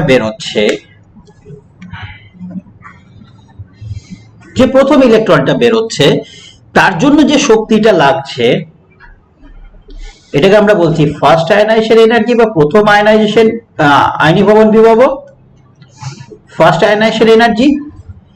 এবার ফার্স্ট আয়নাইজেশন এনার্জি হয়ে কি অবস্থায় থাকলো পরমাণুটা? এম প্লাসে পড়ে থাকলো। এবার এই এম প্লাস থেকে যদি আবার শক্তি প্রদান করি যেটাকে আমরা বলছি Ie2, তাহলে কি হবে? আরেকটা ইলেকট্রন বেরিয়ে যাবে। এইটাকে বলছি আমরা ওই স্পিসিসের, ওই জিনিসের বা ওই এলিমেন্টের বা ওই পরমাণুর দ্বিতীয় আয়নীয় ভবন বিভব। না, এম প্লাস থেকে করছি তো, কেন 2 হবে? এম থেকে করলে তো 2 হতো, কিন্তু আমি তো এম প্লাস থেকে করছি, একটা ইলেকট্রন অলরেডি বেরিয়ে গেছে। বোঝা গেছে?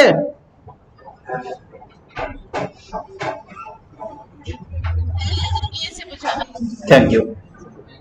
বেশ, এবার যে হেডিংটা হবে the factor affecting ionization energy, মানে কতগুলো কিছু জিনিস পড়বো যেগুলো আয়নাইজেশন এনার্জিকে প্রভাব ফেলতে পারে, আয়নাইজেশন এনার্জিতে প্রভাব বিস্তার করতে পারে, কিছু এরকম জিনিস পড়বো, ফ্যাক্টরস পড়বো। the factors affecting ionization energy। তো 1 নম্বর ফ্যাক্টর কি বলবো? Size, atomic size. 2 নম্বর ফ্যাক্টর কি বলবো? চার্জ। 3 নম্বর ফ্যাক্টর কি বলবো? Electronic configuration.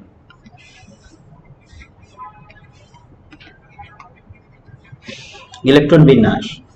4 নম্বর ফ্যাক্টর কি বলবো? না, স্ক্রিনিং এফেক্ট और শিল্ডিং এফেক্ট। স্ক্রিনিং এফেক্ট কি বলে? আবরণী প্রভাব। একদম ঠিক, টেস্টে আবরণী প্রভাব, স্ক্রিনিং এফেক্ট আর আবরণী প্রভাব।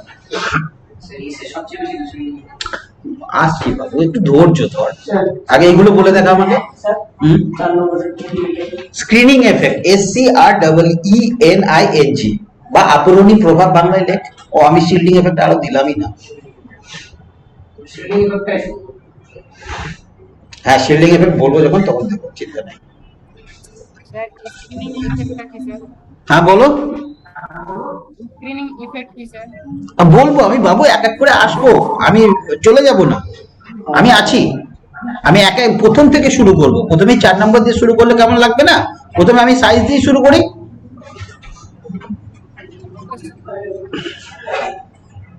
তো দেখা যাক।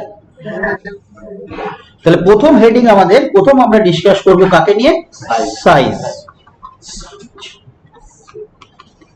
তো অ্যাটমিক রেডিয়াসে আসি। এখানে অ্যাটমিক রেডিয়াস যদি বাড়ে তাহলে স্ক্রিনিং এফেক্ট কমবে। এই স্ক্রিনিং এফেক্ট বলছি, সরি, আয়নাইজেশন এনার্জি বা আয়নীয় ভবন বিভব কমবে না বাড়বে? জেনারেল ইনফরমেশন কি হওয়া উচিত? যদি অ্যাটমিক রেডিয়াস বাড়ে, আবার বলছি, যদি অ্যাটমিক রেডিয়াস বাড়ে তাহলে আয়নাইজেশন এনার্জি কমবে না বাড়বে? কমবে, সুন্দর উত্তর। এখান থেকেও আমি উত্তর পেয়েছি, কমবে। তাহলে অ্যাটমিক রেডিয়াস বাড়ার সঙ্গে সঙ্গে আয়নাইজেশন এনার্জি কমবে, সুন্দর। কেন কমবে?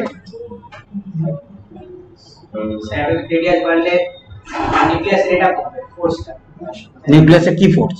Attractive force. হ্যাঁ, সুন্দর উত্তর দিয়েছে। বলছে যদি অ্যাটমিক রেডিয়াস বাড়ে, অর্থাৎ সাইজটা যদি বড় হয়, তাহলে নিউক্লিয়াস থেকে দূরত্বটাও তো বাড়ছে, বাড়ছে কিনা? নিউক্লিয়াস থেকে যদি দূরত্ব বাড়ে, তাহলে তার নিউক্লিয়াসের অ্যাট্রাকশন করার ক্ষমতাটাও তো কমছে, কমছে কিনা? যদি কমে যায়, তাহলে আমরা বলতে পারি না সেক্ষেত্রে যার সাইজ। স্যার আর ভ্যারাইটাস 1/t হবে। হ্যাঁ বলো। আর ভ্যারাইটাস 1/t হবে। ব্যস্তানুপাতিক সম্পর্ক, ঠিক। হ্যাঁ হ্যাঁ হ্যাঁ, এবার আমি কারণে আসছি। হ্যাঁ, কারণটা বলছি আমি, ওটা শুনে নিয়েছি যে তোমরা ঠিক বলেছো। এবার আমি কারণটাতে আসছি যে কেন। তার কারণ হচ্ছে যে নিউক্লিয়াস থেকে যেমন ব্যালেন্স ইলেকট্রনের, অর্থাৎ যোজন কক্ষের ইলেকট্রনের দূরত্ব যদি বাড়ে, নিউক্লিয়াস থেকে দূরত্ব যদি বাড়ে, তার মানে কি সাইজটা বড় বলেই বেড়েছে। তো সেই অবস্থায় নিউক্লিয়াস কিন্তু যোজন কক্ষের ইলেকট্রনটাকে সাইজ বাড়লে কিন্তু অত স্ট্রংলি কিন্তু অ্যাট্রাক্ট করতে পারছে না। তাহলে আমরা বলতে পারি না যে সেক্ষেত্রে যাতে সাইজ বড়, সেক্ষেত্রে আমরা বলতে পারি না যে ভ্যালেন্স ইলেকট্রন কিরকম থাকবে না, লুজলি বাউন্ডেড থাকবে উইথ দ্য নিউক্লিয়াস, অল্প অ্যাট্রাকশনে থাকবে, that is loosely bounded with the nucleus. যে হালকা অ্যাট্রাকশনে আছে বা অল্প অ্যাট্রাকশনে আছে, তাকে অল্প এনার্জি দেবো, টুক করে বেরিয়ে যাবে, ঠিক কিনা? যে স্ট্রং অ্যাট্রাকশনে থাকবে নিউক্লিয়াসকে, তাকে অবশ্যই আমাকে বেশি এনার্জি দিতে হবে, তবেই সে বেরোবে। যে অল্প অ্যাট্রাকশনে আছে, যে হালকা অ্যাট্রাকশনে আছে নিউক্লিয়াসের সঙ্গে, তাকে অল্প এনার্জি দেবো, সে বেরিয়ে যাবে, কারণ অ্যাট্রাকশন তার ক্ষমতা বেশি নেই। দূরত্ব বাড়ার সঙ্গে সঙ্গে অ্যাট্রাকশনের ক্ষমতা কমে গেছে। বোঝাতে পারলাম কি?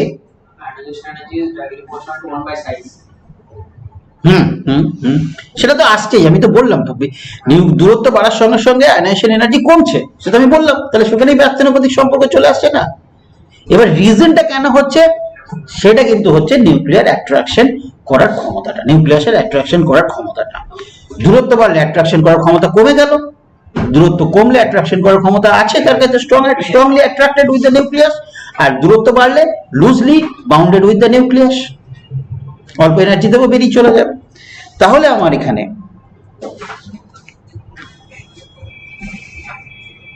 সোডিয়াম আর পটাশিয়াম, কার আয়নাইজেশন এনার্জি বেশি? সোডিয়ামের। তাহলে কার আয়নাইজেশন এনার্জি কম? কেন কম?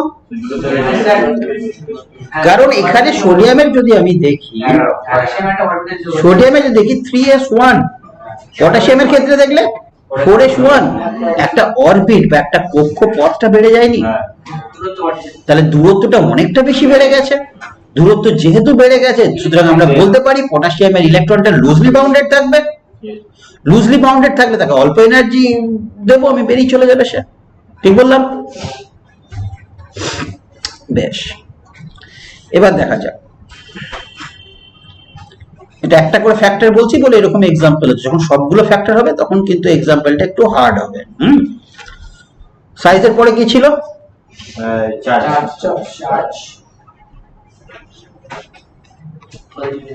চার্জ। দেখা যাক এবার, যদি আমি বলি এখানে চার্জ বলতে আমরা নিউক্লিয়ার পজিটিভ চার্জ ডেনসিটি যেহেতু পড়ে নিলাম, তাহলে নিউক্লিয়ার পজিটিভ চার্জ ডেনসিটি হিসাবে দেখি আমরা দেখে নিয়েছি নিউক্লিয়ার পজিটিভ চার্জ ডেনসিটি কিভাবে ইলেকট্রনের সঙ্গে কম্পারিজন করে আমরা জাজ করি। তো আমি এখানে দিলাম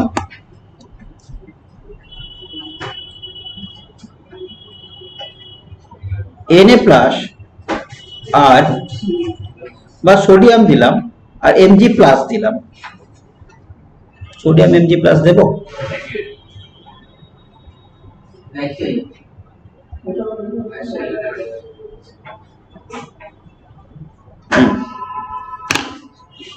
ঠিক আছে, দেখা যাক, হয়ে যাক।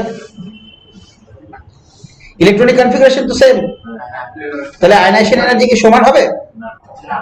না। তার কারণ কি? এখানে ইলেকট্রন টানছে কটা কটা? হ্যাঁ, এখানে টানছে কটা দেখো, 10-এ 10টা টানছে, না না 11তে 11টা, পাগল আমি নাকি? হ্যাঁ, 11তে 11টা টানছে, এইটা 11তে, এই 12তে 11টা টানছে, 11তে 11 টানছে। এটা কি হলো বলো? 2 প্লাস হবে না? MG 2 plus. না না, আমি এমজি প্লাস এক্সাম্পলে দিলাম বাবু, আমি দিলাম এক্সাম্পলে। হ্যাঁ স্যার, এমজি 2 প্লাস হবে। বলছি এমজি 2 প্লাস হবে, আমি জানি। আমি এক্সাম্পলে তোমাকে যদি আমি এমজি প্লাস দিই তাহলে কোনো কি প্রবলেম হবে? আমি আইসো ইলেকট্রনিক স্পেসিস দিইনি। বুঝতে পারলাম। ঠিক আছে স্যার, বুঝলাম। আচ্ছা আচ্ছা, ঠিক ঠিক। তো সোডিয়াম টানছে কি 11তে 11টা, ম্যাগনেসিয়াম প্লাস টানছে কি 12তে 11টা। তাহলে অ্যাট্রাকশন ফোর্সটা কার বেশি? Nuclear positive density magnesium MG প্লাসেরটা বেশি, কারণ ওর অ্যাট্রাকশন পাওয়ারটা বেশি, সুতরাং আয়নাইজেশন পোটেনশিয়াল এমজি প্লাসেরটা বেশি হবে। ঠিক বললাম? বোঝা গেছে?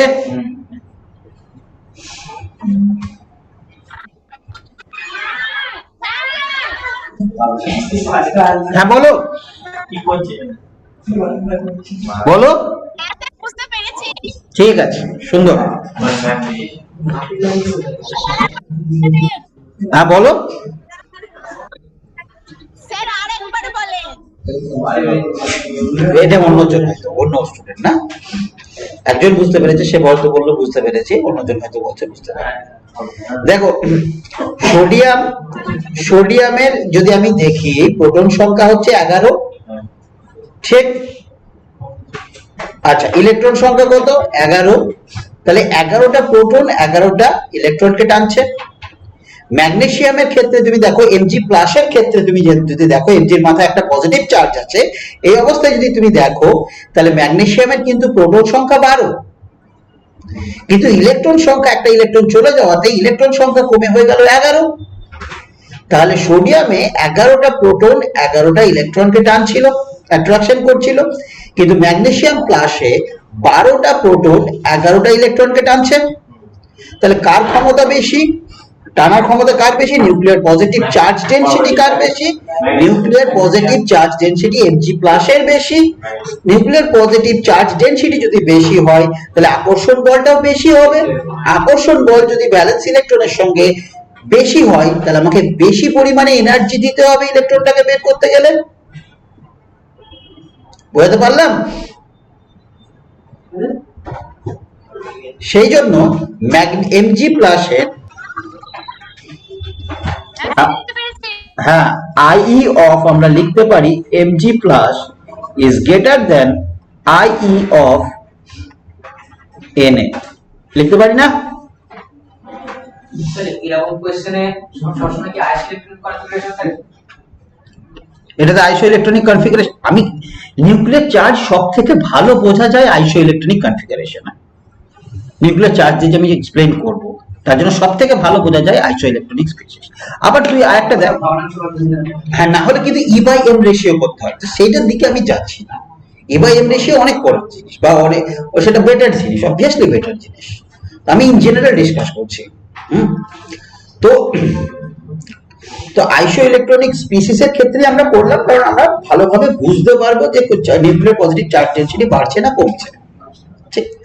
তো তাহলে আমরা বুঝলাম যে যেখানে নিউক্লিয়ার পজিটিভ চার্জ ডেনসিটি বাড়বে, অর্থাৎ চার্জের এতে ফ্যাক্টর এসেছি আমরা, চার্জের ফ্যাক্টর এটা বললাম যে যেখানে নিউক্লিয়ার পজিটিভ চার্জ ডেনসিটি বাড়বে সেখানে অ্যাট্রাকশন বেশি হবে, সেখানে আমাকে বেশি এনার্জি দিতে হবে, সুতরাং আয়নাইজেশন এনার্জি বাড়বে।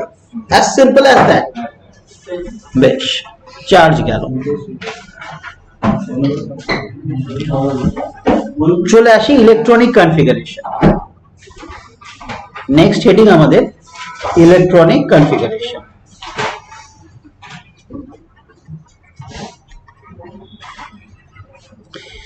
ইলেকট্রনিক কনফিগারেশনে আমরা জানি একটা ইলেকট্রনিক কনফিগারেশন দুটো অবস্থায় স্টেবল। কোন কোন অবস্থায় রে? এইটাই খুব মুশকিল। D5 D10 বলে দিলে এরকম করে যেন ডি এর বাইরে আর ইলেকট্রনিক কনফিগারেশন তুই জানিস না, তাহলে একটা আমরা জানি হাফ ফিল্ড আর একটা হচ্ছে ফুল ফিল্ড, এই দুটো কন্ডিশন স্টেবল, তাই তো? আচ্ছা, স্টেবল মানে কি, স্থায়ী মানে কি? তার শক্তি কম, তাই তো? শক্তি কম হলে স্টেবল হবে। যার শক্তি বেশি সে কিন্তু এক্সাইটেড স্টেটে থাকে, তার মানে সে অ্যাক্টিভ বেশি আমরা বলতে পারি, তাই না? তো তাহলে যে স্টেবল হয়ে আছে তো সে নিঃসন্দেহে চাইবে না আনস্টেবল হতে। কিছু বলছো?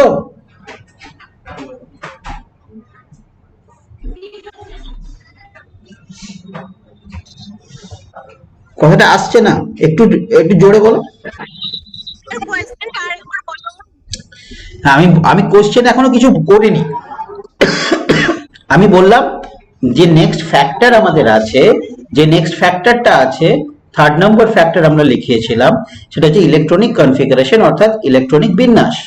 তো ইলেকট্রনিক বিন্যাস আমরা অ্যাটমিক স্ট্রাকচারে পড়ে নিয়েছি যে দুটো অবস্থাতেই স্টেবল হয়, একটা হচ্ছে হাফ ফিল্ড আর একটা হচ্ছে ফুল ফিল্ড, পড়েছিলাম আমরা। তো এইটুকুই আমরা পড়লাম এখন, তাই তো? এবার বলছি যে স্টেবল মানেটা কি? স্টেবল মানে সে কিন্তু স্থায়ী মানে তার শক্তিটা কম, আর যদি তার শক্তি বেশি থাকে তাহলে আমরা বলবো সে অ্যাক্টিভ স্টেটে আছে। এটা আমি বললাম যে স্টেবল মানে সে কিন্তু লোয়েস্ট এনার্জি স্টেটে আছে বা লোয়ার এনার্জি স্টেটে আছে, আর যে আনস্টেবল তাকে আমরা অ্যাক্টিভ বলতে পারি, যেটা হায়ার এনার্জি স্টেটে আছে, ঠিক? তো এবার আমি বলছি যে স্টেবল যে আছে সে সহজে কি চাইবে আনস্টেবল হতে? জেনারেল টেন্ডেন্সি কি বলছে? আমি বাসে 2 ঘন্টার রাস্তা যাব, আমি আরামসে বসে আছি, আমি কি চাইবো সেই রাস্তা দাঁড়িয়ে যেতে? তাহলে এরাও তাই করবে। তাহলে একে যদি আমাকে দাঁড়িয়ে 2 ঘন্টার রাস্তা নিয়ে যাওয়াতে হয় তাহলে আমাকে নিঃসন্দেহে কোনো পাওয়ারফুল কিছু করতে হবে, হয় ঠেলে ফেলতে হবে, না হলে কি আছে কোন রকম কন্ডাক্টর বা বাস যে আছে তার সঙ্গে কোনো চ্যানেল করে আসতে হবে, তাই তো? তো এইরকমই আর কি ব্যাপার। তো এখানেও তাই। তো দেখা যাক, তো দেখা যাক আমরা একটা এক্সাম্পল নেব, নাইট্রোজেন আর অক্সিজেন, নাইট্রোজেন আর অক্সিজেনের। তো নাইট্রোজেনের একটু ইলেকট্রনিক, আমাদের টপিক ইলেকট্রনিক কনফিগারেশন, তাহলে একটু ইলেকট্রনিক কনফিগারেশন ঘাটি। 1s2 2s2 2p3। অক্সিজেন কি? 2p4। এবার দেখা যাক কে বেশি স্টেবল এখানে ইলেকট্রনিক কনফিগারেশন অনুযায়ী। নাইট্রোজেন, কারণ নাইট্রোজেনে আমরা জানি পিতে 6টা ইলেকট্রন থাকে। ঠিক।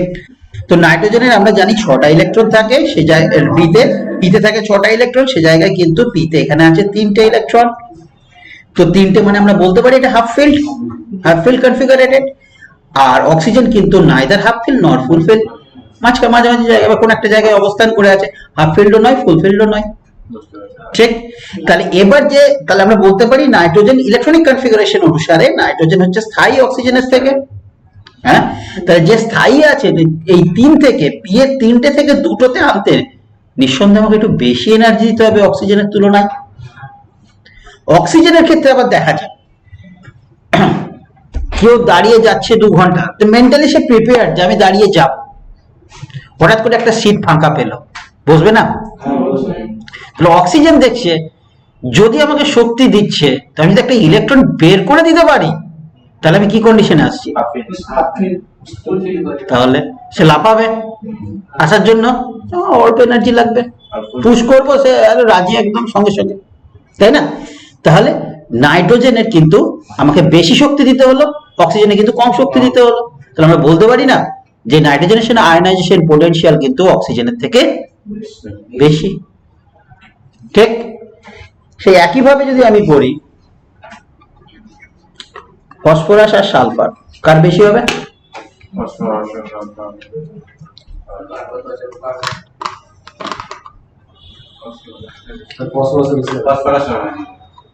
কারণ ফসফরাসের কনফিগারেশন যদি আমি দেখি হাফ ফিল্ড হয়ে আছে, সেখানে সালফারের কিন্তু একটা বেরোলে হাফ ফিল্ড হবে। ঠিক সেই একই ভাবে যদি আমি বলি, এইবার আসছি আমরা একটা ভালো পয়েন্টে, Na আর ম্যাগনেসিয়াম কার বেশি হবে? সোডিয়ামের বেশি হবে। ম্যাগনেসিয়ামের বেশি হবে, হবে কি না?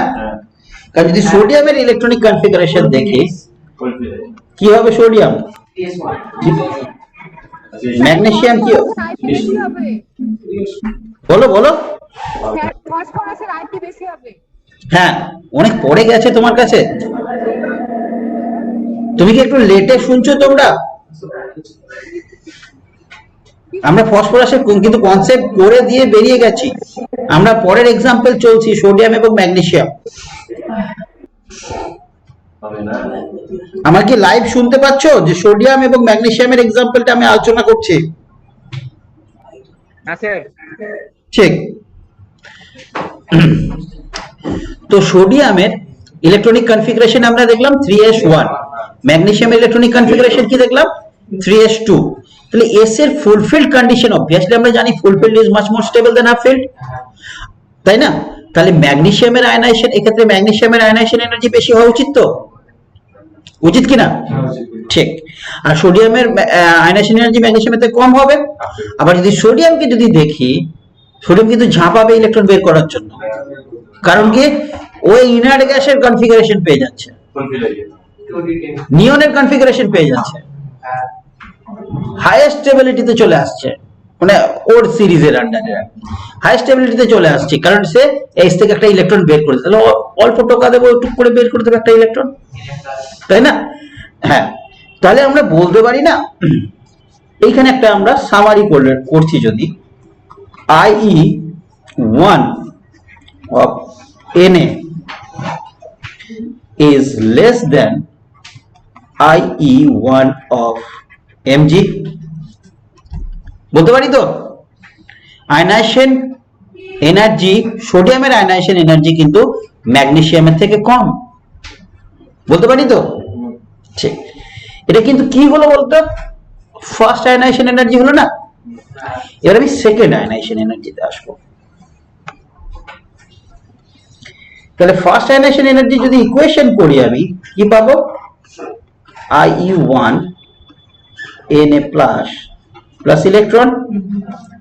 এবার সোডিয়ামের আমি যদি সেকেন্ড আয়নাইজেশন এনার্জি করতে চাই, তাহলে ইকুয়েশন কি পাবো? IE2 Na2 প্লাস ইলেকট্রন, এটা কিন্তু IE2। আচ্ছা, ম্যাগনেসিয়ামেরটাও সেটা করি আমরা, IE1 Mg প্লাস ইলেকট্রন। আচ্ছা, Mg plus IE2 Mg2 plus electron, এটা কিন্তু IE2। এবার যেমন প্রথম দুটোরই আমরা ফার্স্ট আয়নাইজেশন এনার্জি কম্প্যারিজন করলাম, এবার যদি সেকেন্ড আয়নাইজেশন এনার্জি কম্প্যারিজন করি, তাহলে কার বেশি হবে কার কম হবে? মানে Na প্লাসের আয়নাইজেশন এনার্জি বেশি হবে না Mg প্লাসের বেশি হবে? Yes, Na প্লাস, কারণ Mg করতে যাই না, কারণ Na প্লাস এর যদি আমি একটা ইলেকট্রন বের করতে চাই, অর্থাৎ Na2 প্লাস করতে চাই, আসবেই না, চাইবেই না, কারণ কি সে স্টেবল হয়ে মানে পা ছড়িয়ে একটা সিট নয়, সে বাসের দুটো সিট দখল করে বসে আছে, তাকে আমি বলবো দাঁড়িয়ে চল, যাবে সে? তার মানে তাকে আমাকে প্রচন্ড বল প্রয়োগ করতে হবে, তাই না? তাহলে সে স্টেবল অবস্থায় বসে আছে, Na প্লাস মানে নিয়নের কনফিগারেশন নিয়ে বসে আছে, তাকে আমি আবার একটা ইলেকট্রন বের করতে আমাকে হিউজ এনার্জি ডিফারেন্স হতে হবে। আর ম্যাগনেসিয়ামের ক্ষেত্রে সে কি একটা ইলেকট্রন দিতে পারলে নিয়নের কনফিগারেশন পাবে, তাহলে অল্প এনার্জি দিলেই হবে। ঠিক। তো দেখলাম আমরা ফার্স্ট আয়নাইজেশন এনার্জির যে সিরিজটা হলো, মানে যে আমরা সামারিটা করলাম, সেকেন্ড আয়নাইজেশন এনার্জিতে কিন্তু কি উল্টে গেল নাকি?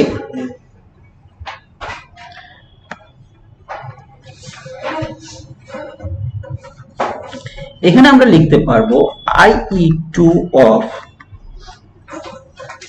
sodium is greater than IE2 of Mg, ওটা লেস দেনে লিখেছিলাম, এটা গ্রেটার দেনে লিখলাম, তাই না?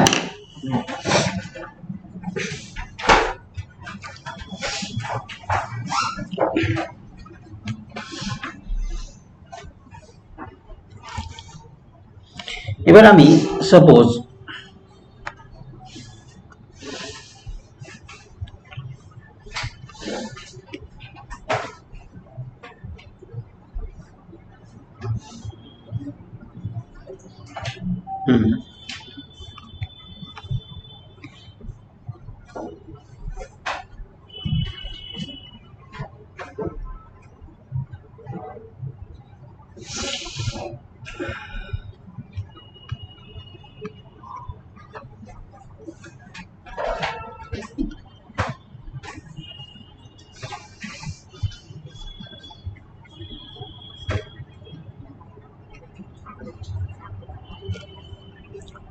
ফার্স্ট আর সেকেন্ড এনার্জি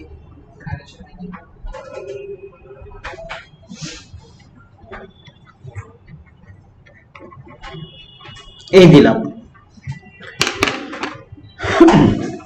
নিয়ে বললাম একটা সোডিয়ামের একটা ম্যাগনেসিয়ামের, এটা কি বলেছে? আয়নাইজেশন এনার্জি রিলেটেডই জিনিস বললাম, একটা সোডিয়ামের একটা ম্যাগনেসিয়াম, বলতে হবে কোনটা সোডিয়াম কোনটা ম্যাগনেসিয়াম। প্রথমটা সোডিয়াম, কারণ কি প্রথমে কম এনার্জি লেগেছে, আর প্রথমটাতে বেশি এনার্জি লেগেছে, সুতরাং এটা ম্যাগনেসিয়াম। তারপরেরটা second ionisation energy of sodium is higher than magnesium, second ionisation energy is higher than magnesium, সুতরাং তারপরেরটা কিন্তু সোডিয়ামের সেকেন্ড আয়নাইজেশন এনার্জি, তাই তো? আর বি এরটা হচ্ছে এমজির সেকেন্ড আয়নাইজেশন এনার্জি। এবার যদি এ আর বি আমি এখানে মেনশন করে দিলাম, নি চারটে পর পর কমা কমা দিয়ে দিয়ে গেল, নি বললো যে আইডেন্টিফাই করতে হবে সোডিয়ামের ফার্স্ট এবং সেকেন্ডকে এবং ম্যাগনেসিয়ামের ফার্স্ট এবং সেকেন্ডকে। কি কোনটা কিচ্ছু বলে দেওয়া নেই, চারটে পর পর বলে দিল। সেখান থেকে কিভাবে এখানে যেমন করা গেল আইডেন্টিফাই, এখানে আমি মেনশন করে দিয়েছিলাম বলে, কিন্তু যদি আমাকে বলে দিল 25, 60, 360, 120, কার কোনটা? ধর কেউ জানিস না, কিভাবে আইডেন্টিফাই করবে? সবচেয়ে লোয়েস্ট সবচেয়ে হাইয়েস্টটা first ionisation second ionisation sodium, কি করে বুঝবি? সোডিয়ামের ফার্স্ট আয়নাইজেশন এনার্জি সবচেয়ে কম হবে, সোডিয়ামের ফার্স্ট আয়নাইজেশন এনার্জি সবচেয়ে কম হবে, ঠিক বলেছে। তাহলে হ্যাঁ, এমজির তুলনায় তাহলে যে কোনো ফার্স্ট আয়নাইজেশন এনার্জির মধ্যে সব থেকে কম আছে কার, সেটা আমার ফার্স্ট আয়নাইজেশন এনার্জি হবে, ঠিক? তাহলে দেখলাম 25 হচ্ছে ফার্স্ট আয়নাইজেশন এনার্জি, কারণ কম আছে। এরপরে আমি ম্যাগনেসিয়ামের কোনটা দেব? তার থেকে একটু বেশি, তাই তো? 60 দিয়ে দিলাম, ঠিক। এইবার আমি সোডিয়ামের বেশি হয়, এখানে দেখ 25-এর পরে 360ও দিতে পারতাম আপনি ম্যাগনেসিয়াম, কেন দিলাম না? বক্তব্য আমার এখানে 25-এর পরে 120ও দিতে পারতাম।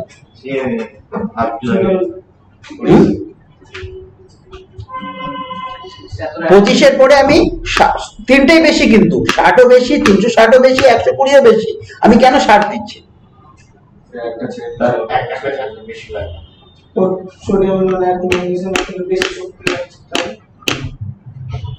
দেখ একটা জিনিস জেনে রাখ, ফার্স্ট আয়নাইজেশন এনার্জি থেকে সেকেন্ড আয়নাইজেশন এনার্জি জেনারেলি কি হয়, বাড়ে না কমে? ফার্স্ট আয়নাইজেশন এনার্জি থেকে সেকেন্ড আয়নাইজেশন এনার্জি সবসময় কিন্তু বাড়বে, যদি সেটা মেটাল হয়। তোকে কি বলেছে? একটা সোডিয়ামের একটা ম্যাগনেসিয়ামের, দুটোই মেটাল, তাই তো? তাহলে ফার্স্ট আয়নাইজেশন এনার্জি থেকে সেকেন্ড আয়নাইজেশন এনার্জি বাড়ছে কেন? রিজন কি? ফার্স্ট আয়নাইজেশন এনার্জি একটা ইলেকট্রন ছেড়ে দিল, পজিটিভ চার্জ এলো, পজিটিভ চার্জ মানে কি হলো? নিউক্লিয়ার অ্যাট্রাকশনটা বেড়ে গেল না? নিউক্লিয়ার পজিটিভ চার্জ ডেনসিটি বেড়ে গেল না? অ্যাট্রাকশনটা বেড়ে গেল, অ্যাট্রাকশনটা বেড়ে গেলে তাকে আমাকে বেশি এনার্জি দিতে হবে না? যদি বেশি এনার্জি দিতে হয় তাহলে অবভিয়াসলি বেড়ে গেছে। তাহলে আমাকে এইটা প্রথম খেয়াল রাখতে হবে, ফার্স্ট আয়নাইজেশন থেকে জেনারেলি বলছি আমি, জেনারেলি ফার্স্ট আয়নাইজেশন এনার্জি থেকে সেকেন্ড আয়নাইজেশন এনার্জি কিন্তু বাড়ে, জেনারেলি বলছি, কিন্তু আবার বলছি। তো যদি বাড়ে, তাই বাড়ে, তাহলে আমরা দেখবো কি যে প্রথমে সেটা কম আছে, সেটা অবভিয়াসলি ফার্স্ট আয়নাইজেশন এনার্জি, এবং কার? সেটা সোডিয়ামের, অবভিয়াসলি আমরা জানি সেটা সোডিয়ামের কম আয়নাইজেশন এনার্জি লাগে, তো হয় তো 25টা আমরা সোডিয়ামকে রাখলাম, তারপরে আমার তিনটেই বেশি আছে। কিন্তু আমাকে খেয়াল রাখতে হবে সেকেন্ড আয়নাইজেশন এনার্জি কিন্তু ফার্স্ট আয়নাইজেশন এনার্জি থেকে বেশি হবে, তাহলে সেকেন্ডটা কার হতে হবে? দেখ 60-এর দুটোই বেশি, 60-এর দুটোই বেশি। তুই বলবি স্যার হ্যাঁ বলো। বিয়ের ক্ষেত্রে 120 কিলো ক্যালোরি পার মোল, তার নিচে 60 কিলো ক্যালোরি পার অ্যাটম হবে। 100 কিলো ক্যালোরি গুলো দিয়েছি আমি পার অ্যাটমে দিয়েছি, এটা একটা ভেদ নাম্বার, এটা আমার তৈরি করা নাম্বার, আমি কোনো প্রপার এক্সাক্ট নাম্বার দিইনি। হ্যাঁ, আমি ফার্স্ট আয়নাইজেশন এনার্জি আর সেকেন্ড আয়নাইজেশন এনার্জিকে বলছি, কোনো প্রপার আমি মানে এক্সাম্পল দিচ্ছি না এখানে। হ্যাঁ, আমি একটা আমার মন গড়া একটা নাম্বার বসাচ্ছি এবং প্রতি অ্যাটমের জন্য আমি কিলো ক্যালোরি দিচ্ছি, এতগুলো নাও হতে পারে, এগুলো একটা এক্সাম্পল অনুযায়ী বোঝাচ্ছি আমি, সেখানে অ্যাটম বা মোল এগুলো ধরবে না তুমি। হ্যাঁ, আমি আমার এক্সাম্পলে প্রতি অ্যাটমের জন্যই দিয়েছি ধরো।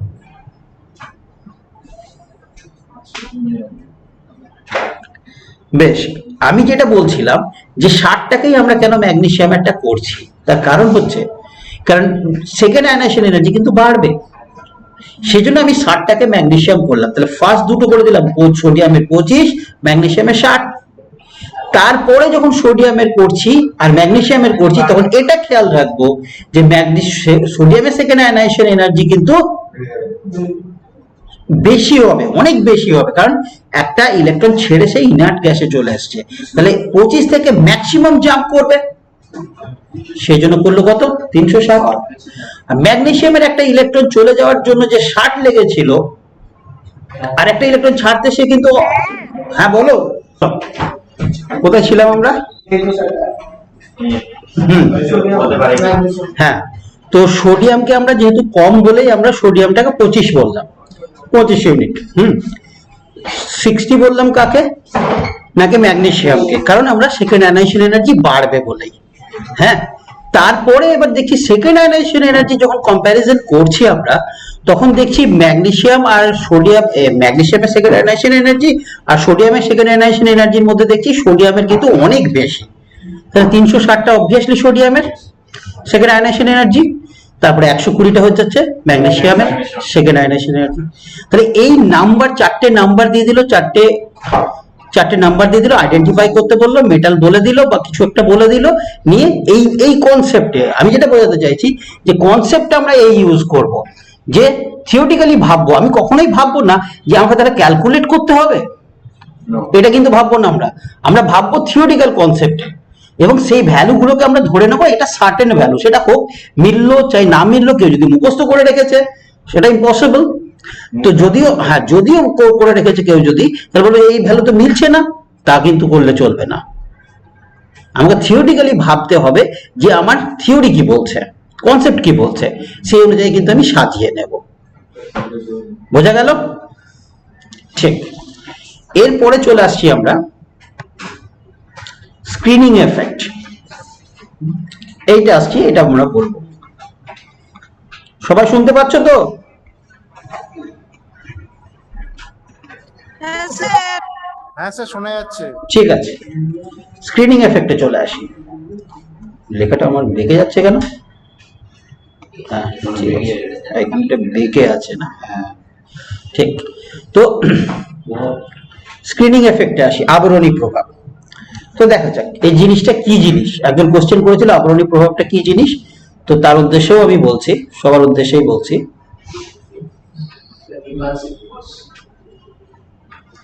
হলো না, মিট করলাম তাও নিল না, এটা ধরলাম সেকেন্ড অরবিট,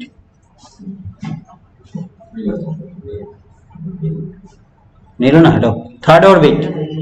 আঁকা খুবই বাজে হচ্ছে, আমি একটা না দেখে আঁকছি একটা স্ক্রিন, মানে একটা স্ক্রিনে, তো যার জন্য আঁকাটা কিন্তু একটু বাজে হচ্ছে। এটা ধরলাম ফোর্থ অরবিট। ফোর্থ অরবিট থেকে আমরা আবরণী প্রভাবকে কাউন্ট করতে থাকবো। ভাবলাম এখানে একটা ইলেকট্রন আছে আর এটা হচ্ছে তার নিউক্লিয়াস, তাহলে অ্যাট্রাকশনটা এর মধ্যে হচ্ছে, ঠিক। এবার আমি ভাবলাম, আমরা জানি প্রথম অরবিটে কটা ইলেকট্রন থাকে? দুটো। সেকেন্ড অরবিটে 8টা, থার্ড অরবিটে 18টা। থার্ড অরবিট তো কি হলো, কি অরবিটাল আছে? sp আর d। তাহলে sp d যদি থাকে, s এ থাকবে দুটো, p পিতে থাকবে কটা? 6টা, এটা থাকবে 10টা, 18টা হলো না? তাহলে বোকা বোকা কোশ্চেন হয়ে যাচ্ছে। তো এই দুটো ফার্স্ট অরবিটের 2টো ইলেকট্রন, সেকেন্ড অরবিটের 8টা ইলেকট্রন, থার্ড অরবিটের 18টা ইলেকট্রন যদি কল্পনা কর যে যদি না থাকতো, তাহলে ভ্যালেন্স যে ইলেকট্রন আছে 4s1 যেটা আছে, একটা ইলেকট্রন আছে, তার সঙ্গে নিউক্লিয়াসের অ্যাট্রাকশনটা কেমন হতো? অনেক বেশি হতো না? বেশি হতো কিনা? হতো কিনা? যদি আমার ইনার শেলের ইলেকট্রনগুলো না থাকতো তাহলে অ্যাট্রাকশনটা আরো বেশি হতো। কিন্তু ইনার শেলগুলোর ইলেকট্রনগুলো থাকার জন্য অ্যাট্রাকশনটা কি কমে যাচ্ছে? তো কারণ নিউক্লিয়ার পজিটিভিটিটা ফিক্সড। প্রথম অরবিটের যে 2টো ইলেকট্রন আছে, ফার্স্ট অরবিটের যে 2টো ইলেকট্রন আছে, সেটা কিছুটা পজিটিভিটি কমিয়ে দিচ্ছে। তারপরে বাকি যে পজিটিভিটিটা আছে সে সেকেন্ড অরবিটের সঙ্গে অ্যাট্রাকশন করছে ইলেকট্রনের সঙ্গে, সেকেন্ড অরবিট কিছুটা পজিটিভিটি এনগেজ করে রাখছে অ্যাট্রাকশনের জন্য। তারপরে যে বাকি পজিটিভিটি আছে সেটা থার্ড অরবিটে গিয়ে অ্যাট্রাকশন করছে থার্ড অরবিটের ইলেকট্রনের সঙ্গে। তারপরে থার্ড অরবিটের ইলেকট্রনের সঙ্গে অ্যাট্রাকশন করার পর যেটুকু বাকি পজিটিভিটি রয়েছে সেটা ফোর্থ অরবিটের ইলেকট্রনের সঙ্গে অ্যাট্রাকশন করছে, অনেক কম করছে অ্যাট্রাকশন। যদি এই ইলেকট্রনগুলো না থাকতো তাহলে অ্যাট্রাকশনটা অনেক বেশি হতো।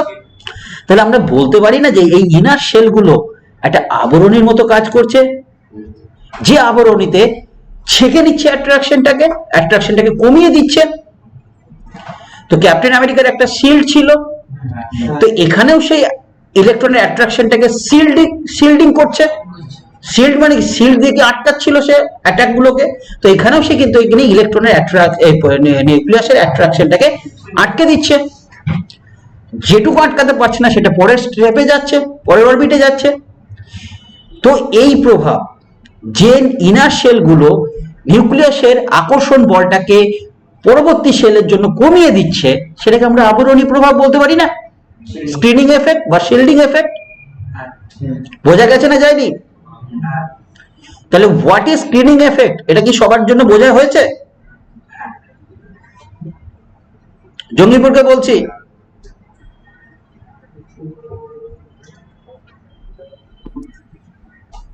আরেকবার বুঝিয়ে দেন, বুঝতে পারলাম না। বলছি যে ভ্যালেন্স শেল এখানে কে? যোজন কক্ষ কে? Fourth orbit. আর ইনার শেল গুলোকে থার্ড, সেকেন্ড, ফার্স্ট। আমি বলছি ইনার শেলে যদি ইলেকট্রন না থাকতো তাহলে নিউক্লিয়াসের সঙ্গে যোজন কক্ষের অ্যাট্রাকশনটা অনেক বেশি হতো। কারণ ইনার শেলগুলোর যে ইলেকট্রন আছে সেটা নিউক্লিয়াসে কিছুটা অ্যাট্রাকশন কমিয়ে দিচ্ছে, কারণ তারাও তো অ্যাট্রাক্ট করছে নিউক্লিয়াসকে। তাহলে সম্পূর্ণভাবে কিন্তু নিউক্লিয়াসকে ফোর্থ অরবিটের ইলেকট্রনটা পাচ্ছে না। ঠিক বললাম? তো এই যে ইনার শেলগুলো প্রেজেন্ট আছে তার জন্য যে অ্যাট্রাকশন কমে গেল, সেই প্রভাবটাকে বলা হচ্ছে আবরণী প্রভাব or shielding effect or screening effect. তো এই স্ক্রিনিং এফেক্টটার জন্য আমরা কি বলতে পারি? আয়নাইজেশন এনার্জিতে কি প্রভাব থাকতে পারে? স্ক্রিনিং এফেক্টের জন্য আমরা দেখলাম কি হচ্ছে, অ্যাট্রাকশন কমে যাচ্ছে। তাহলে আমরা বলতে পারি স্ক্রিনিং এফেক্ট বেশি থাকলে ভ্যালেন্স ইলেকট্রন বা যোজন কক্ষের ইলেকট্রনটা লুজলি বাউন্ডেড থাকবে, হালকাভাবে নিউক্লিয়াসের সঙ্গে যুক্ত থাকবে অ্যাট্রাকশনে। যত যে হালকাভাবে নিউক্লিয়াসের সঙ্গে যুক্ত থাকবে তাকে আমাকে অল্প এনার্জি দিলেই সে বেরিয়ে যাবে, সুতরাং তাকে আমাকে অল্প এনার্জি দিতে হবে। তাহলে বলতে পারি না আবরণী প্রভাব যদি বৃদ্ধি পায় তাহলে আয়নাইজেশন এনার্জি কমে যাবে? বলতে পারি কি পারি না? ঠিক কিনা? কারণ আবরণী প্রভাব বাড়া মানেই কিন্তু, বেড়ে যাওয়া মানেই কিন্তু অ্যাট্রাকশনটা নিউক্লিয়াসের সঙ্গে কমে গেছে। কার কমেছে? না একদম যোজন কক্ষের ইলেকট্রনের অ্যাট্রাকশনটা নিউক্লিয়াসের সঙ্গে কমে গেছে, তাকে অল্প এনার্জি দেবো, টুক করে বেরিয়ে যাবে। এই তো concept, as simple as that. তো আমরা বলতে পারি যে আবরণী প্রভাব বৃদ্ধি পাওয়া মানে হচ্ছে আয়নাইজেশন এনার্জি কমে যাওয়া। তাহলে আমরা লিখে নিতে পারি যে স্ক্রিনিং এফেক্ট, বা এরকম করে লিখতে পারি হায়ার দ্য স্ক্রিনিং এফেক্ট, কি হলো, higher the screening effect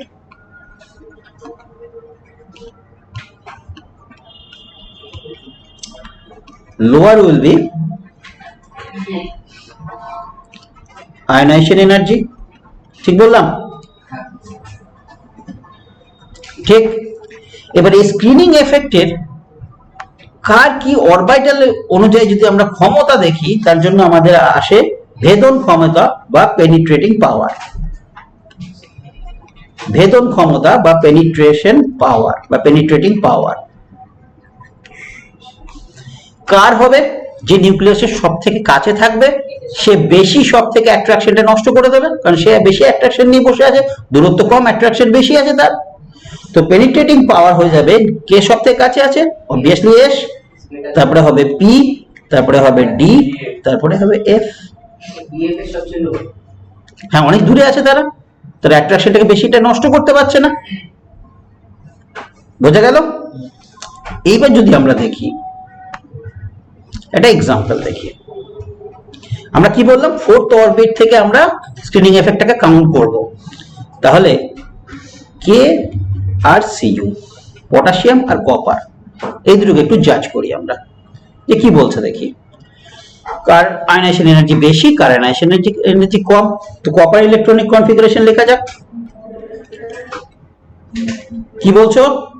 sir হ্যাঁ বলো, কপারের আয়রন এনথালপি বেশি হবে। একটু জোরে বলো, বুঝতে পারলাম না। একটু জোরে বলো, কি বললে তুমি? বলছি কপারের আয়রন এনথালপিটা বেশি হবে। বেশি হবে, আচ্ছা বেশ, তুমি ধরে রাখো, তুমি থাকো, আমি জিজ্ঞেস করছি। আমি ইলেকট্রনিক কনফিগারেশনটাকে লিখে দিই সবার জন্য।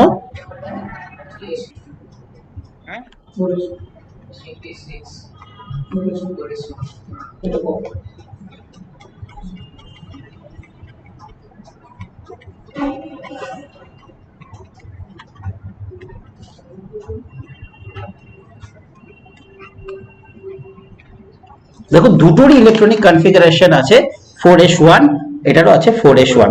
এইবার তুমি আমায় বলো যে তুমি যে বললে যে কপারের আয়নাইজেশন এনার্জিটা বেশি হবে, কেন হবে? দাঁড়া, আসি না, ওকে ওর কাছ থেকে শুনি না, বলো। স্যার কপার এবং পটাশিয়ামের সর্ববরিষ্ঠ কক্ষে ইলেকট্রন বিন্যাস 4s1। তার সত্ত্বেও সিউ এর আয়রন এনথালপিটা বেশি, কেননা সিউ এর অপরিহার্য কক্ষে দুর্বল আবরণী ক্ষমতা সম্পন্ন 10টি 3D ইলেকট্রন উপস্থিত আছে, সেটা 4s ইলেকট্রনের প্রতি নিউক্লিয়াসের আকর্ষণ বল বৃদ্ধি পায়। 3D কক্ষ না থাকায় কে এর আয়রন এনথালপি সিউ এর তুলনায় কম। বাহ, খুব সুন্দর উত্তর দিয়েছো, খুবই সুন্দর উত্তর দিয়েছো, ঠিক বলেছো। ও কি বললো আমি বলি এবার। ও বললো যে স্যার দুটোরই ইলেকট্রনিক কনফিগারেশন 4s1, ঠিক, কিন্তু দেখা যাচ্ছে যদি আমরা ভেদন ক্ষমতাকে কাউন্ট করি, আবরণী প্রভাবের আন্ডারে ভেদন ক্ষমতাকে যদি আমরা কাউন্ট করি, তাহলে দেখব স্যার কি আছে, 3p আছে তার আগের পেনাল্টিমেট অরবিটাল, 4s এর পেনাল্টিমেট অরবিটাল কি আছে, 3d। তাহলে ভেদন ক্ষমতা কার বেশি? 3p, p বেশি। তাহলে আবরণী প্রভাবের আন্ডারে আমরা দেখব যে পটাশিয়ামের যে ইলেকট্রনটা আছে 4s1, তার কিন্তু অ্যাট্রাকশনটা ভেদন ক্ষমতা বেশি হওয়ার জন্য অ্যাট্রাকশনটা কি হলো, কমে গেল। ভেদন ক্ষমতা বেশি আছে, তার মানে সে বেশিটা অ্যাট্রাকশনটা নষ্ট করে দিচ্ছে, পরের জনের জন্য খুব অল্প পরিমাণে অ্যাট্রাকশন রাখছে। তাহলে ভেদন ক্ষমতা পি এর বেশি হওয়ার জন্য পটাশিয়ামের ভ্যালেন্স ইলেকট্রন, যোজন কক্ষের ইলেকট্রন লুজলি বাউন্ডেড থাকছে, অল্প এনার্জি দেবো, বেরিয়ে যাবে। কিন্তু কপারের ক্ষেত্রে যদি দেখি, তার ভেদন ক্ষমতা ডি হয়ে যাচ্ছে, মানে অরবিটাল কি হচ্ছে, ডি। তাহলে ডি এর অরবিটাল অবভিয়াসলি পি এর থেকে একটু একটু হলেও কম, কিন্তু ভেদন ক্ষমতা কম হওয়ার জন্য অ্যাট্রাকশনটা কি হচ্ছে, যোজন কক্ষের অ্যাট্রাকশনটা বেড়ে যাচ্ছে, তাহলে স্ট্রংলি বাউন্ডেড থেকে যাচ্ছে, কিছুটা হলেও স্ট্রংলি থাকছে, তাকে এনার্জি আমাকে বেশি দিতে হবে, সেই জন্য কিন্তু কপারের আয়নাইজেশন এনার্জি বেশি। সুন্দর উত্তর দিয়েছে, খুব ক্লিয়ার কনসেপ্টে উত্তর দিয়েছে, খুব ভালো উত্তর হয়েছে।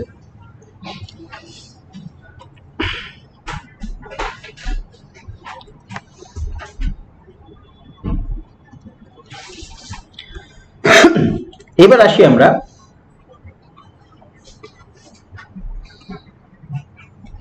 স্ক্রিনিং কনস্ট্যান্ট, এটাকে আমরা বলি সিগমা। স্ক্রিনিং কনস্ট্যান্টে আমরা আসি। সিগমা কি পারপাসে ইউজ হয় সেটাকে দেখি আমরা দেখলাম যে নিউক্লিয়ার পজিটিভিটি কি হচ্ছে, কমে যাচ্ছে, অ্যাট্রাকশনটা কমে যাচ্ছে। কিসের জন্য? না স্ক্রিনিং এফেক্ট থাকার জন্য। তো কতটা কমছে সেটা একটু কাউন্ট করা যাক। তো সেই কতটা কমার জন্য আমরা চলে আসছি স্ক্রিনিং কনস্ট্যান্ট কে আগে পড়ব। এবং স্ক্রিনিং কনস্ট্যান্ট কি করে না জেড এফেক্টিভ নিউক্লিয়ার চার্জ, অর্থাৎ যেটা ভ্যালেন্স ইলেকট্রনকে অ্যাট্রাক্ট করছে সেই এফেক্টিভ নিউক্লিয়ার চার্জকে বের করতে সাহায্য করে। কিভাবে? না জেড মাইনাস সিগমা। জেড হচ্ছে ওর অ্যাটমিক নাম্বার আর সিগমা হচ্ছে স্ক্রিনিং কনস্ট্যান্ট। স্ক্রিনিং কনস্ট্যান্ট কি করে বের করব সেটা আমরা দেখছি। স্ক্রিনিং কনস্ট্যান্ট বের করার জন্য যে আমাকে তিনটে জিনিস মনে রাখতে হবে সেটার ক্ষেত্রে সেটা আমরা একটু আলোচনা করি। সিগমা কিভাবে বের করব? প্রথমে বলছে ns যদি ইলেকট্রন হয় তার জন্য contribution of each electron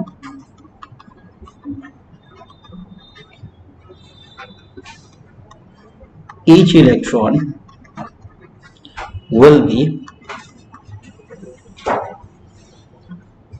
0.35 unit.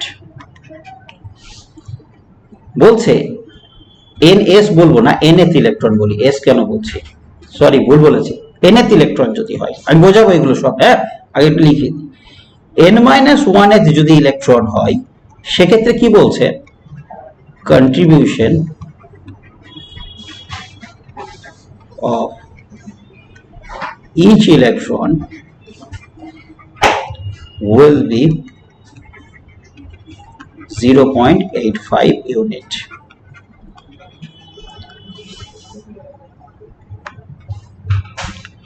R n-2 থেকে n-2th ইলেকট্রন থেকে যতটা আছে n-3, n-4, n-5 যত পর্যন্ত আছে ইলেকট্রনিক কনফিগারেশনে, সেটার জন্য কন্ট্রিবিউশন কত হবে?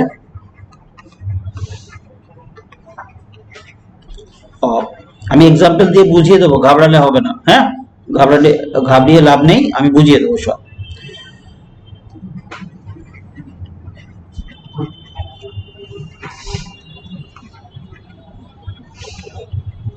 One unit. ঠিক, এবার আমি একটা এক্সাম্পল দিয়ে দেখাচ্ছি কিরকম ভাবে আমরা কাউন্ট করছি।